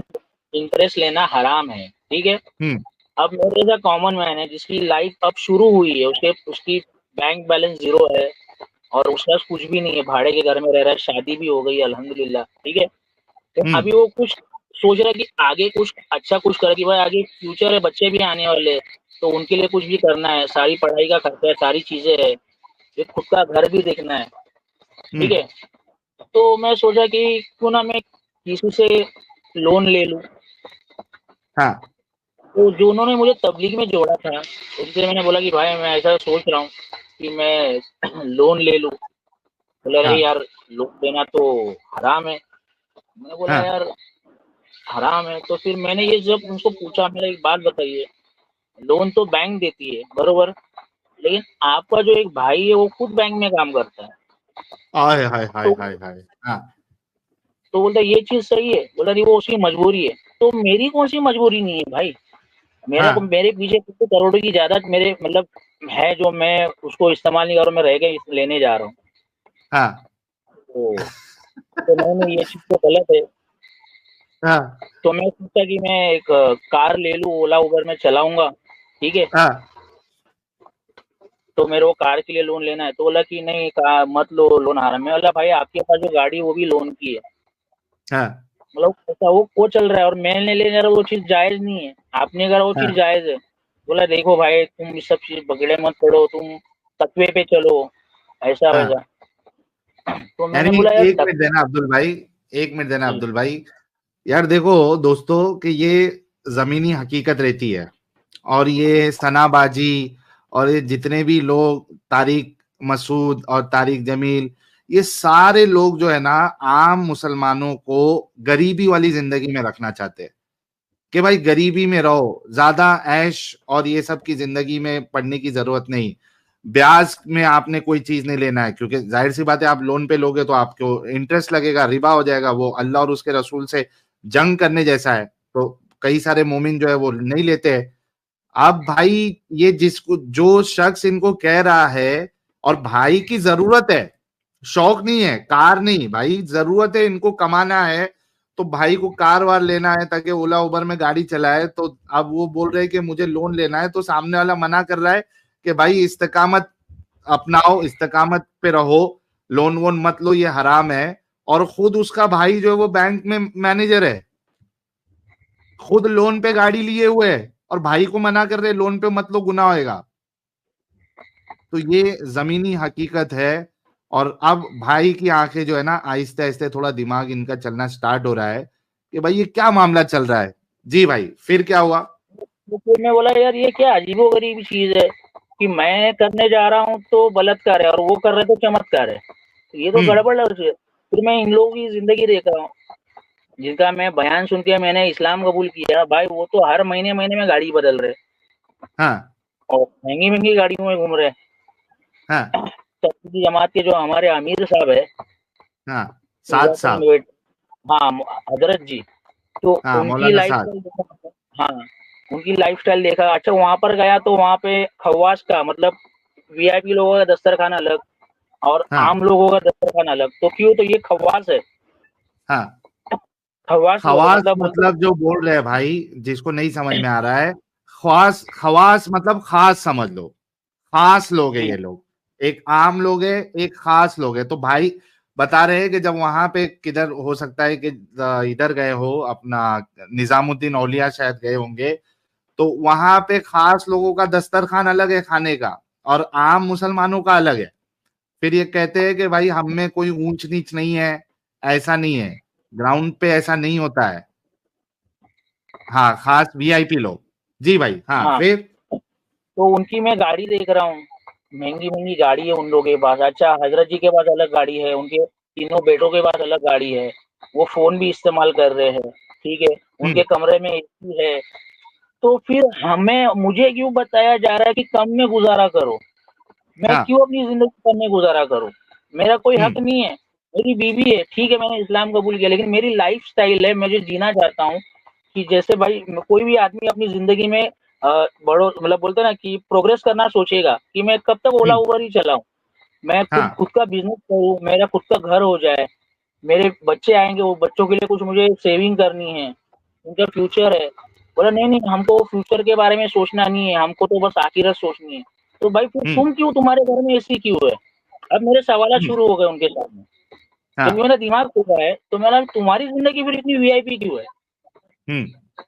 बोला हमारे पास है तो हम कर रहे हैं। अरे फिर मुझे, मेरे पास जब नहीं है तो उसकी कोशिश तो मुझे करनी पड़ेगी ना, कि मुझे एक प्लेटफॉर्म लेना पड़ेगा, उस प्लेटफॉर्म को पकड़ के मुझे चलना पड़ेगा कि मेरी भी लाइफस्टाइल ऐसी हो जाए ताकि मेरे पास भी कोई ऐसा बंदा आवे। अच्छा एक चीज और है साहिल भाई, मुझे किसी की जी। बुराई नहीं करनी। मैं एक बात बताता हूँ, मैंने कुछ हाँ किताबें पढ़ी। तो पहले बैतुल माल का सिस्टम था, ठीक है, हाँ हाँ। में से जो गरीब मुसलमान रहते थे उनकी जरूरतों को पूरा किया जाता था। हम्म। आज ये जो शरीयत की बात बोलते हैं, शरीयत के नाम पे लोगों को एड़ा बना रहे, तो तुम लोग आज ये सारी चीजें क्यों नहीं लागू कराते? आज अगर मैं मेरे मोहल्ले में देखूंगा ना, तो हाँ 100 ऐसे मुसलमान निकालेंगे जो 100 जो उनके पास ऑडी बीएमडब्ल्यू है, हाँ करोड़पति नहीं अरबपति है। हाँ अगर वो चाहेंगे ना तो हमारे बस्ती के अनगिनत मुसलमानों की प्रॉब्लम सॉल्व कर सकते हैं। अब हाँ क्यों नहीं हो रहा? अब मैंने एक चीज ऐसी सोची, एक भाई मुझे मिले थे कैप में जो कैथलिक थे। हाँ उन्होंने मुझे, मैंने उनको पूछा कि ऑब्वियसली मैंने आज तक कभी क्रिश्चियन भिखारी नहीं देखा, मैं किसी मजहब का ये नहीं कर रहा बड़ा, लेकिन मैं एक लॉजिक वाला बंदा हूँ। तो मैं उनको हम्म। सवाल किया, मैंने, मेरी आदत है, हाँ मैं सबसे बात करता हूँ, मुझे अच्छा लगता है, इंसान है वो भी इंसान है, मैं भी इंसान हूँ। तो मैंने उसको हाँ सवाल किया, वो कैथलिक थे। बोला कि भाई कोई क्रिश्चियन भिखारी क्यों नहीं रहता है, भीख क्यों नहीं मांगता है? तो वो बोलता है कि इसकी वजह क्या है मालूम है? कि इसकी वजह है कि हमारे पास अगर कोई गरीब रहे ना, तो हमारी जो फाउंडेशन है उसको हेल्प करती है, उसके बच्चे रहेंगे ना, उसको एजुकेशन के लिए मदद करती है, उसको पढ़ा लिखा कर उसको एक अच्छा आदमी बनाती है कि तू अच्छा कमाने वाला बन जा। तो मैं बोला यार बहुत बेहतर, बहुत बेहतर है ये तो, क्योंकि आप अक्सरियत रोडों पे देखोगे ना कि कोई कोई बुरखा पहन के, दाढ़ी रखकर, टोपी पहनकर भीख मांगते दिखता है। हाँ आप ये पंजाबी में देखो, पंजाबी कौम का कोई आपको भिखारी नहीं मिलेगा, जगह जगह हाँ उनके गुरुद्वारे है। तुम्हारे पास हाँ पैसा नहीं है, तुम गुरुद्वारे में पढ़ो, खाना खाओ, रहो 24 घंटा, कोई टेंशन नहीं, लेकिन भीख मत मांगो। ठीक है, अब ये बोरी लोगों का सिस्टम देखो, बूढ़ा आदमी उसको कारोबार भी डाल के देते। मैं भी ये हाँ बोला ये इसमें क्यों नहीं है, इस्लाम में क्यों नहीं, बल्कि इस्लाम में आज देखा जाएगा तो अगर लाइफ स्टाइल से पता चल जाता है कि ये आदमी की लेवल क्या है करके। हाँ तो अगर आज मेरे जैसा बंदा जो पूरा जीरो है, अगर वो कुछ करना चाहता है, तो तुम अगर सपोर्ट भी करते हो तो जताते हो, और कर्जा लेने के बाद उसको सुनाते हो, उसको जलील हाँ करते हो। हाँ तो फिर मैंने एक सवाल किया, ये बैतुल माल सिस्टम क्यों नहीं है अपने पास? बोलते वो पहले जमाने में था, अभी अभी कौन करेगा? मैं बोला यार कौन करेगा मतलब, ये सीरत से साबित है ना, तो सीरत को फॉलो करने वाले लोग हैं हम, तो सीरत का ये तो उसूल कायम, बोला कि ये वो सीरत शरिया यहाँ पर नहीं चलेगा ना, यहाँ पे संविधान चलता है। बोला अच्छा हाँ ठीक है भाई, लेकिन किसी गरीब मुसलमान की मदद करना तो जरूरी है ना। तो बोले भाई कैसा है ना, अपन उंगली पकड़ने देंगे ना तो हाथ पकड़ लेते हैं, फिर हाथ पकड़ लेंगे ना तो फिर सीधा कंधे पे बैठ जाते हैं, इसलिए ना अरे वाह देख सकता है। हाँ तो फिर मैं सारी चीजें ना साहिल भाई, अभी मैं इसके लिए बोल रहा हूँ कि मैं नोटिस करने लग गया, एक मदरसे में मैं, एक हमारे यहाँ पे एक मस्जिद है, वहाँ पे वो मदरसा भी है, तो वहाँ पे मैं नमाज पढ़ने जाता हूँ, बड़ा मदरसा है, वहाँ पे आलिम हाफिज फारिग होते हैं। हाँ तो वहाँ के जो पढ़ाने वाले जो रहते हैं, उनको क्या बोलते हैं मुझे आइडिया नहीं है, वो अभी मेरी जबान पे नहीं आ रहा। उस्ताद लोग जो है ना, उनके 50 लाख 60 लाख के फ्लैट है जहाँ पे मैं रहता हूँ। ओ उनके बाप रे पास बाप भी बगमैन गाड़ी है। मौलाना कैसे हाँ लिए? कैश दे के लिए, मतलब लाख रुपए की, 1.5 लाख रुपए की गाड़ी कैश दे के। अब ये सारी चीजें मैं बोला, ये भाई ये मदरसे में पढ़ाने वाला बंदा, तो इसके पास 40-50 लाख का फ्लैट है और 1 लाख की बाइक है, इसकी कड़क इस तरीके के कपड़े है, और मैं बेचारा, मेरे कपड़े में एक दिन के कपड़े 2 दिन पहन रहा हूँ, पसीना पसीना पूरा मेहनत कर हाँ रहा हूँ। तो फिर मैंने मैंने मेरे किसी साथियों से सवाल किया, मैं भाई मेरे को कुछ समझ में नहीं आया। तो उसमें एक जो बंदा था, उसने मुझे बोला कैसे है ना अब्दुल भाई, कि जो चीज जहाँ पहुंचनी चाहिए ना, आज वो चीज वहां पर नहीं पहुंच रही, इसलिए आज मुसलमान ज्यादा गरीब है। मतलब जो जक़ात का पैसा है, आवाज आ रही है साहिल भाई? जी जी आ रही आप बोलते जाइए जो जक़ात का पैसा है, उस पे हक सबसे पहले बताया उन्होंने तफसील से मुझे, कि सबसे पहले जो जक़ात निकला उससे सबसे पहले हक है उसके गरीब रिलेटिव का। अगर कोई गरीब रिलेटिव नहीं है तो फिर ऐसे गरीब इंसान का जो किसी से सवाल ना करे मुसलमान, अगर वो सवाल भी करे तो उसको देना चाहिए। फिर आज ये सारे कम जक़ात देने के चक्कर में सारे पैसे मदरसों में जा रहे। अब रमजान में हाँ देखो, हर मस्जिद के बाहर 10-10 12 मौलाना बैठे रहते, हाँ रसीद लेके रसीद लेके। तो मैंने बोला ये पैसा अगर उम्मत में जाएगा तो उम्मत में कौन गरीब रहेगा? क्यों कोई किसका हाथ फैलाएगा? तो बोला नहीं, ये सब अपनी अपनी स्ट्रेटजी है, सब अपने दिमाग से चलते हैं, तो क्या कर सकते हैं अभी। मैं बोला हम शरीयत को फॉलो करेंगे कि अपना दिमाग लगाएंगे? हाँ बोला नहीं, फॉलो तो शरीयत को, कहाँ कौन कर रहा है? अच्छा फिर नमाजें पढ़नी है, नमाज पढ़ना 5 वक्त की फर्ज है, मैं किसी को दावत दे रहा हूँ तो वो बोल रहा है कि भाई फर्ज है मालूम है, लेकिन मेरी काम की मशगूली है। मैं बोला यार 5 वक्त की नमाज पूरे 24 घंटे की जिंदगी में तुमको 1 घंटा अल्लाह को देने के लिए नहीं है? भाई जैसे हाँ मिलता वक्त मिलता पढ़ लेता हूँ, क्या करूँ? मैं बोला यार फिर मुझे जो बताया जा रहा था वो क्या था? हाँ मतलब तकवा, अभी जो पूरी चीज अभी आपके लिए हर एक चीज एकदम ऑपोजिट नजर आ रही थी। आ रही है ना सामने, सारी चीज समझ में आ रही है कि मुझे आगे बढ़ने नहीं दिया जा रहा है। नहीं, तकवे में चलो, कनात कर चलो, कम में गुजारा करो, 10 बाय 10 की खोली में ही रहो, अगर अल्लाह ने चाहा तो अल्लाह कर देंगे। अच्छा मेरे पे कर्जा है भाई, अगर मैं कर्जे के हदीस है, अगर कर्जे के साथ में, अगर कर्जे की हालत में अगर कोई मर जाएगा, जब तक वो जन्नत में नहीं जाएगा उसके जो नीचे कोई जो लोग है वो कर्जा नहीं अदा करेंगे। तो मेरा तो हाँ आगे पीछे कोई नहीं, मेरी वाइफ कहाँ हाँ से कर्जा अदा करेगी? अब मैं मर गया तो क्या? अब कर्जा हाँ देने वाले भी वो मुसलमान भाई है, हाँ ठीक है। अब वो मेरे पीछे ऐसे शैतान के पीछे लगे हुए हैं कि भाई पैसा दे, हमारा पैसा। अरे हाँ भाई दूंगा, अब नहीं मेरे पास। हाँ तो अब यहाँ पे फिर एक हदीस और सुनी कि एक सहाबी की डेथ हो गई थी, तो अल्लाह के नबी ने पूछा इस पे कर्जा है क्या? बोला हाँ मेरा कर्जा। बोला इसकी नमाज, जनाजे नमाज मैं नहीं पढ़ाऊंगा। मैं हाँ बोला यार, जब सहाबी की जनाजे की नमाज अल्लाह के नबी ने नहीं पढ़ाई, वो तो सहाबी थे, मैं तो कुछ भी नहीं हूँ। हाँ हाँ, तो फिर मेरा क्या हाल होगा? अब तुम ऐसे भी हाँ डरा रहे हो, वैसे भी डरा रहे हो, तो मैं जाऊँ तो जाऊंगा यार, मैं कहाँ से रास्ता निकालूंगा?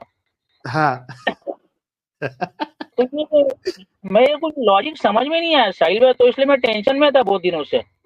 हाँ बहुत दिनों टेंशन में, तो फिर मैं आपकी स्ट्रीम सुन रहा था, सारी बातें सुन रहा था, फिर आपसे बातचीत भी हुई। तो मैं हाँ असल में मैं लॉजिक वाला बंदा हूँ भाई, मैं इंसानियत को मानता हूँ। मैं हाँ आज भी मेरे साथ में जो भी लोग कस्टमर मेरे बैठते कैब में, मैं उनसे बहुत अदब से बात करता हूँ। वो लोग भी बोलते हैं कि हाँ भाई हमको पहली बार कोई ऐसा बंदा मिला है मुसलमान जो अच्छी से बात कर रहा है और सही से बात कर रहा है। नहीं तो बहुत से लोगों को ऐसा लगता है, डर लगता है हम लोग को बात करने के लिए उनसे। हाँ बोला नहीं ऐसा कुछ नहीं है सर। तो मुझे तो सर इंसानियत लगी थी, इसलिए मैं यहाँ पर आया। लेकिन यहाँ तो फंडे तो सब है। आप मुझे बताओ, 4 साढ़े 4 साल होने आ गए हैं, मैं हाँ किसी की बुराई नहीं कर रहा हूँ, मैं अपनी जिंदगी की स्टोरी बता रहा हूँ। साढ़े जी चार जी साल होने आ गए, मेरे पे कर्जा है, मैं अभी तक ग्रोथ नहीं कर पा रहा हूँ। अब जब हम्म ग्रोथ करने की कोशिश करता हूँ तो हमें हमें यहाँ नहीं मिलेगा, आखिरत में मिलेगा। हाँ मैं बोला जो अल्लाह मुझे आखिरत में दे सकता है तो वो यहाँ क्यों नहीं दे सकता? हम्म तो यहाँ की मेरी प्रॉब्लम उनको दिख नहीं रही है, समझ में नहीं आ रही है। मैं जितनी प्रॉब्लम में चल रहा हूँ, मेरी वाइफ, मेरा एक बच्चा एक्सपायर हो गया, मेरे पास ठीक से पैसे नहीं होने के कारण मुझे म्युनिसिपैलिटी में इलाज करवाना पड़ा, वहाँ पे कोई सिस्टम नहीं था, इसलिए मेरा एक बच्चा एक्सपायर हो गया। हम्म तो कैसे फिर क्या करना है, मतलब कि कैसी जिंदगी बिताना? मतलब ये ऐसी जिंदगी कि बस 4 महीना जाओ, चिल्ला जाओ, 3 दिन जाओ, गश्तों में जाओ, काम गश्त का दिन है तो गाड़ी जल्दी खड़ा कर दो, फटाक से गश्त छोड़ दोगे तो अल्लाह की वहीद आएगी, पकड़ आएगी, अल्लाह हम्म नाराज हो जाएंगे, तुम दावत का तबलीग अच्छा, का वो काम जो छोड़ दिए। कर्जे की बात आपने अभी जो की है, आपने मेरे को हाँ कॉल पे ये भी बताया था कि वो जो कर्जा जी, है वो आपको 4 महीने की जमात में जो भेजा गया था, वो हाँ पैसा कर्जे का आपके ऊपर चढ़ा था ना? वो भी है, उसके अलावा भी कर्जा है। जब मेरे पास, मेरी वाइफ हॉस्पिटल में एडमिट थी तो मेरे पास हाँ पैसे नहीं थे, तो उन लोगों ने मेरी को मदद की थी। अब जो हम्म मेरे पास मेरे पहले के डॉक्यूमेंट्स जो थे, मेरी सिस्टर ने मेरे पास से निकाल लिए थे, तो मुझे नए डॉक्यूमेंट्स बनाने के लिए पैसे लगे थे। फिर मुझे लाइसेंस और बैच बनाना था कैब के लिए। हाँ तो उसके लिए पास मेरे पास पैसे नहीं थे, तो मेरी वाइफ ने अपने गहने बेचे थे, तो वो हम्म कर्जा है। तो मुझे किसी कभी कुछ पैसे की कमी पड़ी तो मेरे को किसी ने, मैंने किसी से लिया, वो कर्जा मेरे पे है। अब ये सारे हम्म है, तो अभी मेरे ये सारे मेरे पे क्यों आया? क्योंकि मेरे जो प्लेटफॉर्म पे मुझे काम करना चाहिए उस पे तो सारी चीजें रोक लगाई हुई है कि तुम ये नहीं कर हम्म सकते, तुम वो नहीं कर सकते, ऐसा नहीं कर सकते, ये हराम है, वो हराम है। बल्कि ये सब वो खुद कर रहे, हम्म ये सब वो लोग खुद कर रहे। अब बिल्कुल। एक अच्छा, जन ये जो एक, अभी अ, अब्दुल भाई, अभी तक जो जी, आपने बात बताई है, उसमें एक जो अभी जो मेजर मुद्दा था वो ये था कि भाई एक इंसान जो है आगे बढ़े कैसा, जब आप उसको लोन लेने नहीं दे रहे हो और मदद नहीं कर सकते, तो कैसे आगे बढ़े, ये चीजें आपके आई थी। एक चीज आपने और बताया था इंसानियत को लेके, और आपने अभी भी कई बार वर्ड यूज किया है कि आप जी, इंसानियत को तरजीह देते हैं। तो वो जो जी, कुछ चीजें जो आपने मेरे को बताई थी कि भाई वो दोस्त जो है, मतलब जब आपके दोस्तों को पता चला कि आप ये बन गए हैं, मुसलमान, हिंदू से मुसलमान बन गए हैं, तो उनका क्या हाँ, रवैया था, फिर आप उनके साथ क्या रवैया कर रहे थे, फिर वो क्या सोच रहे थे, फिर आपके पर्सनल लाइफ में जो आपने देखा कि भाई वो हम्म, कोई आपसे ज्यादा मोहब्बत कर रहा है, लेकिन सामने वाला बस इस वजह से कि आप मुसलमान हैं, आप उसके फेस्टिवल में नहीं जा रहे, हाँ, बर्थडे में नहीं जा जी, रहे, जी, वो भी कुछ बताओ जी। ताकि लोगों को वो भी पता चले।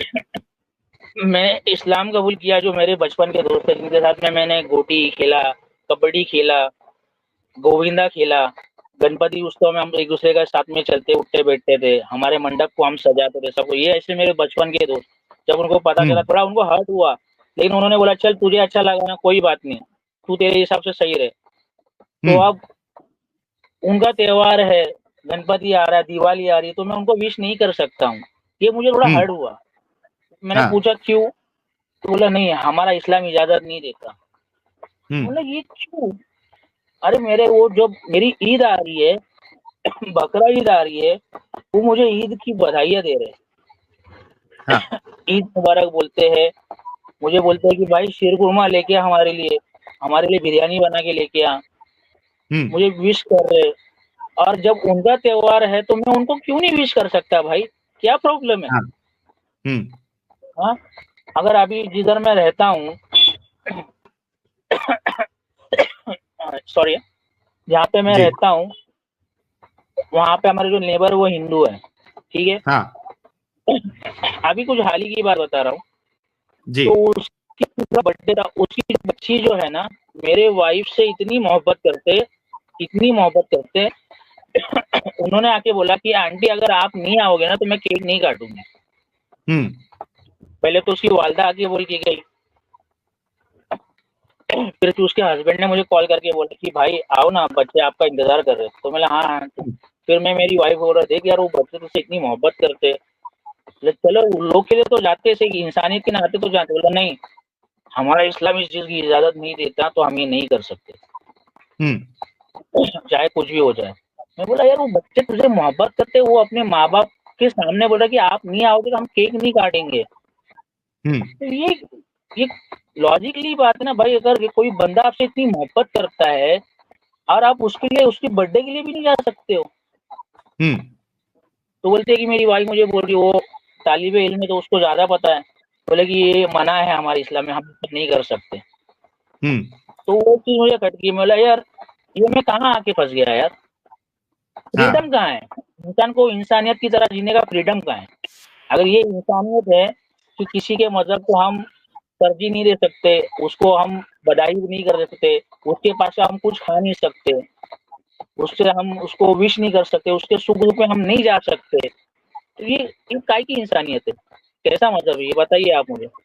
आपकी अच्छा, ये इसमें इसमें भाई एक पॉइंट भूल गए थे जो बहुत इंपॉर्टेंट था, वो भी मैं रखना चाहूंगा इनसे। जब मेरी परसों बात हुई थी कि जब जी इनके दोस्तों को जब पता चला कि भाई ये मुसलमान हो गए हैं, तो वो लोगों ने कहा कि ठीक है भाई, तेरे को पसंद है ना, यानी इनके जो हिंदू दोस्त थे पहले बचपन के, उनको जब पता चला कि ये मुसलमान हो गए हैं, तो उन्होंने कहा, इनके दोस्तों ने कहा कि ठीक है यार, अगर तेरे को वो अच्छा लगता है तो तूने कबूल कर लिया, कोई मुश्किल नहीं, हमारी दोस्ती खत्म नहीं होगी।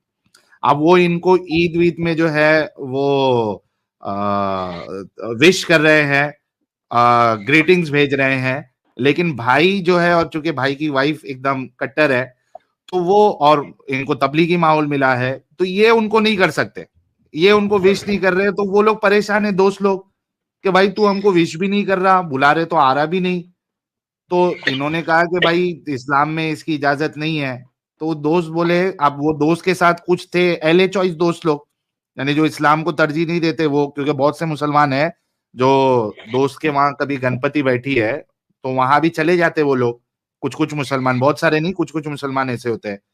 तो वो इनको कह रहे हैं कि भाई ये बाकी के जो हमारे मुसलमान दोस्त है वो तो आ रहे हैं, गणपति में भी आ रहे हैं, ये कौन सा कट्टर इस्लाम तूने कबूल कर लिया भाई, कि तू तो हमको विश नहीं कर रहा, हमारे साथ आ रहा नहीं त्योहार में। तो यहाँ भी इनको थोड़ा सा दुख हुआ कि भाई ये क्या मुसीबत है, वो हमको विश कर रहे हैं और हम उनको विश नहीं कर सकते।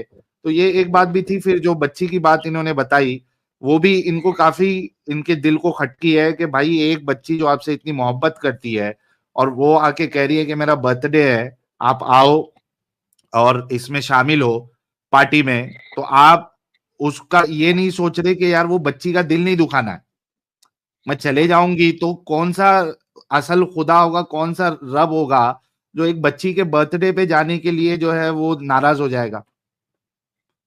वो लास्ट तक वो गए नहीं। तो भाई को ये झटका लगा, ये कैसे खुदा हो सकता है यार जिसके अंदर इतनी नफरत, और इतना बर्थडे में तो कोई पूजा ईजा भी नहीं हो रही है, क्या मुश्किल है इसमें, क्या मुश्किल है? लेकिन ये बात हकीकत है, आप कई सारे उलमा के बयान सुन लो। मैंने आपको यहाँ पे उसका भी बताया था, वो 200 रुपया पर घंटा जो लेता है पेपाल, $200, तुम्हारा क्या नाम है, आसिम हकीम, उसका मैंने वीडियो भी चलाया था। उसने बोला था कि किधर कोई भी जो इस्लाम से रिलेटेड फेस्टिवल नहीं है, पार्टीज नहीं है, वहां पे आपने नहीं शिरकत करनी है। तो ये कहाँ से इंसानियत है भाई? इंसानियत इंसानियत करते हो, इंसानियत में तो आप ये कोशिश करते हो कि मेरे तरफ से सामने वाले इंसान का दिल ना दुखे। नहीं, तो और ये दूसरा भाई, हाँ साहिल भाई, जी, अगर अगर आप दूसरे मुसलमानों की जिंदगी देखेंगे ना, तो ऐसे हाँ कितने सारे मुसलमान हैं जो बर्थडे सेलिब्रेट करते हैं, जो जी, किसी के गणपति में जाते हैं, वो ना नमाज पढ़ते, ना वो ना रोजा रखते, बल्कि उनको सारी चीजें पता है। तो क्या उनको डर नहीं है, उनको खौफ नहीं है? तो फिर ये सारी डर खौफ की बातें एक ऐसे बंदे को, जिसकी लाइफ अब तक सेटल नहीं हुई है, जो लाइफ में अब तक कुछ कर नहीं चुका है, उसको तुम आखिरत का डर दे दे के कब तक, मतलब ये कैसा है, मतलब लॉजिक क्या है, कुछ समझ में नहीं आया। क्योंकि जब तक हम्म हम इंसानियत को सामने रखकर नहीं चलेंगे, तो हम एक दूसरे के सपोर्टर नहीं बनेंगे, तो कौम कैसे आगे बढ़ेगी? हम्म आज मुझे ऐसे कितने लोग रहेंगे जो इसी हालात में चल रहे हैं। सही बात है। अच्छा, वो वाला वाकया भी बताओ, आपके कैब में एक मोमिन बैठा था, आपने बताया था ना, वो वाकया भी बताओ, क्योंकि वो भी बड़ा इंपॉर्टेंट है। जो जिसकी सैलरी वैलरी ज्यादा थी, और उसने आपको क्या कहा था, जरा वो भी बताओ। वो बंदा मुसलमान था, उसका जब मेरे मोबाइल पे आया, मैंने एक्सेप्ट किया, भाड़ा मैंने एक्सेप्ट किया, तो वो जब ऐसा एंटर हुआ, तो उसको मैंने सलाम किया, हम्म क्योंकि उसको भी मालूम था कि मैं भी मुसलमान और वो भी मुसलमान। तो वो पूरा क्लीन शेप था, फॉर्मल पहना हुआ था, हम्म लैपटॉप का बैग था उसके पास। तो मैंने उसको सलाम किया, तो उसने मेरे सलाम का जवाब पहले मुझे देखा ऐसा, और देखने के बाद जी हाँ वाले एकदम नॉर्मल रिएक्ट करके, हम्म मतलब उसके नजर में मैं कुछ नहीं हूँ, हाँ बल्कि वो पढ़ा लिखा बंदा है, और वो एक मुसलमान है। यहाँ पे वो मुझे देख रहा है, हाँ नो वालेकुम सलाम। तो मुझे थोड़ा हर्ट हुआ। हाँ तो मैंने उसको बोला कि भाई, मुझे अगर तरक्की करनी है, तो मुझे क्या करना पड़ेगा? हम्म तो बोला मेहनत करनी पड़ेगी, एजुकेशन, हाँ आपकी एजुकेशन अच्छी होनी चाहिए, तो आपको अच्छी जॉब मिलेगी, सब मिलेगा, पैसा अच्छा मिलेगा, आपकी लाइफ अच्छी सेटल हो जाएगी, ऐसी सारी चीजें उसने मुझे बताने लग गया। हाँ तो बोला कि लेकिन मैं तो मुसलमान हूँ, आप भी मुसलमान हैं, हमें तो यहाँ पे कुछ नहीं मिलना करना है, हमें तो आखिरत में। बोलता बोले भाई एक बात बताऊं, आपने जब मुझे सलाम किया ना, मैं आपको अभी सारी बातें खोल के बता रहा हूँ, जब तो आपको मैंने हाँ सारी बातें नहीं बताई पूरी से, मैंने आपको, जब आपके पास भी वक्त नहीं था, जब मैंने आपको कॉल हाँ किया था, मिले थे, जी जी, तो हाँ उसने मुझे बोला कि भाई बात बता, आपने जब मुझे सलाम किए ना, तो मैंने आपको देखकर रुक कर सलाम किया, क्योंकि मुझे ऐसे लोगों से मैं बचता हूँ। हाँ। अच्छा, एक तो मैंने मुसलमान बोला मुसलमान से बच रहा है। हाँ, तो मैंने बोला ऐसा हाँ क्यों भाई, मैं मुसलमान हूँ, आप भी मुसलमान हैं, हम तो आपस में ईमान वाले भाई भाई का रिश्ता है। तो बोले कि हाँ भाई एक बात बताऊं, प्रैक्टिकल जो लॉजिक, मतलब आप मुझे बताओ, आप कैब चलाते हो, कितना महीना कमाते हो?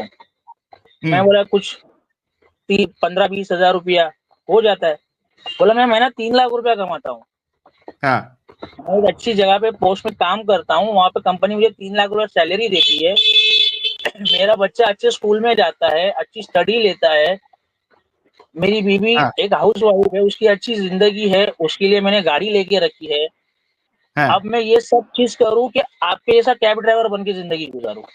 वाह वाह वाह, समझदार तो मैं मोमिन तो था वो। शौक हाँ तो मैं तो शौक में, ये बोला यार, ये मुसलमान मुझे ऐसा बोल रहा है। हाँ तो बोला कि देखो भाई, ये सब जिंदगी करने के लिए बहुत टाइम है, ये जो जब तुम कर रहे हो ना, इसलिए मैं तुमको देख के तुमसे बात नहीं कर रहा था, मैं ऐसे लोगों से भागता हूँ, क्योंकि वो ये हाँ लोग क्या करते हैं, सिर्फ लड्डू दिखाते हैं और बाद में भाग हाँ जाते हैं, और उसमें हाँ। अपनी जिंदगी बर्बाद हो जाती है, और अच्छी सही खासी सही। लोगों की जिंदगी बर्बाद हो चुकी है, हमने देखा हम्म है। और जो जिंदगी बर्बाद करते हैं ना, वो अच्छी अच्छी जिंदगी गुजारते हैं, अच्छी अच्छी अय्याशी की जिंदगी गुजारते हैं। हाँ बोले तुम स्कॉलर्स के बयान सुनते हो? बोला हाँ।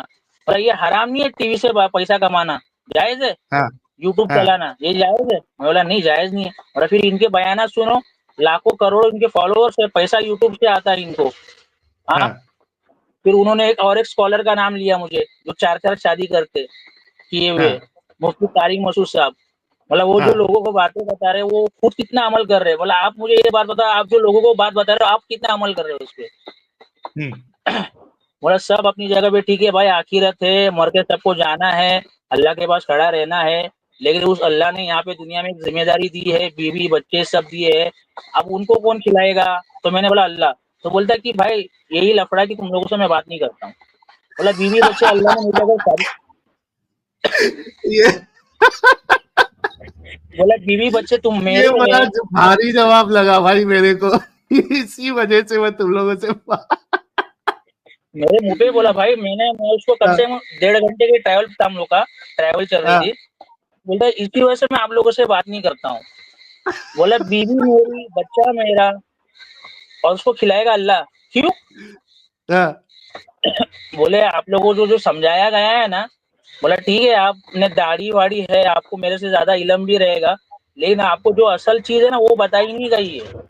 आपको गाजर लॉलीपॉप दिखा के, चिकन लॉलीपॉप दिखा के आपको गाजर खिलाया जा रहा है, समझे? तो आप इसमें से निकलो और थोड़ा कुछ काम पे, अगर पढ़े लिखे लग रहे हो बातों से तो कुछ काम पे फोकस करो। शादी हुई है तो बीवी के बारे में सोचो, घर खुद का नहीं है, खुद का घर बनाने का सोचो, ये सब के चक्कर में मत पड़ो। बोला दाढ़ी मैं भी रख सकता हूँ, ठीक है, एक उम्र के बाद मैं रख लूंगा जब मैं रिटायर हो जाऊंगा।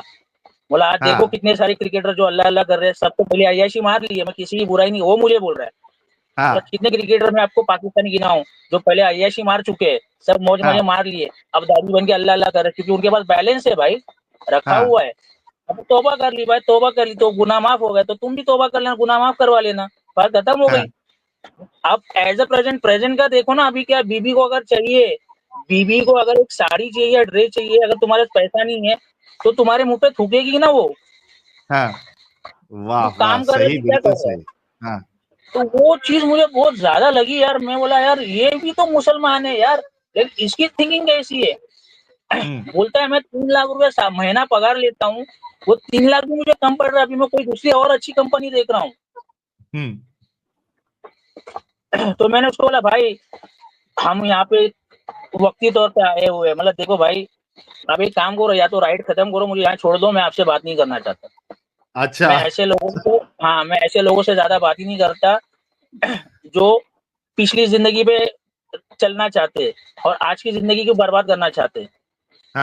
बोला मैं ये नहीं बोलता हूँ कि अल्लाह नहीं है, अल्लाह के रसूल नहीं है, सारी चीजें हैं, मैं मुसलमान हूँ, मेरा भी इस पर यकीन है, लेकिन उस अल्लाह ने मुझे शादी करवाई है, बीवी बच्चे दिए है, मेरे माँ बाप है, मुझे सबको देखना है। कल इनमें से किसी एक को भी अगर कम कुछ हुआ तो कल कयामत के दिन ये लोग भी मुझे गिरेबान पकड़ेंगे।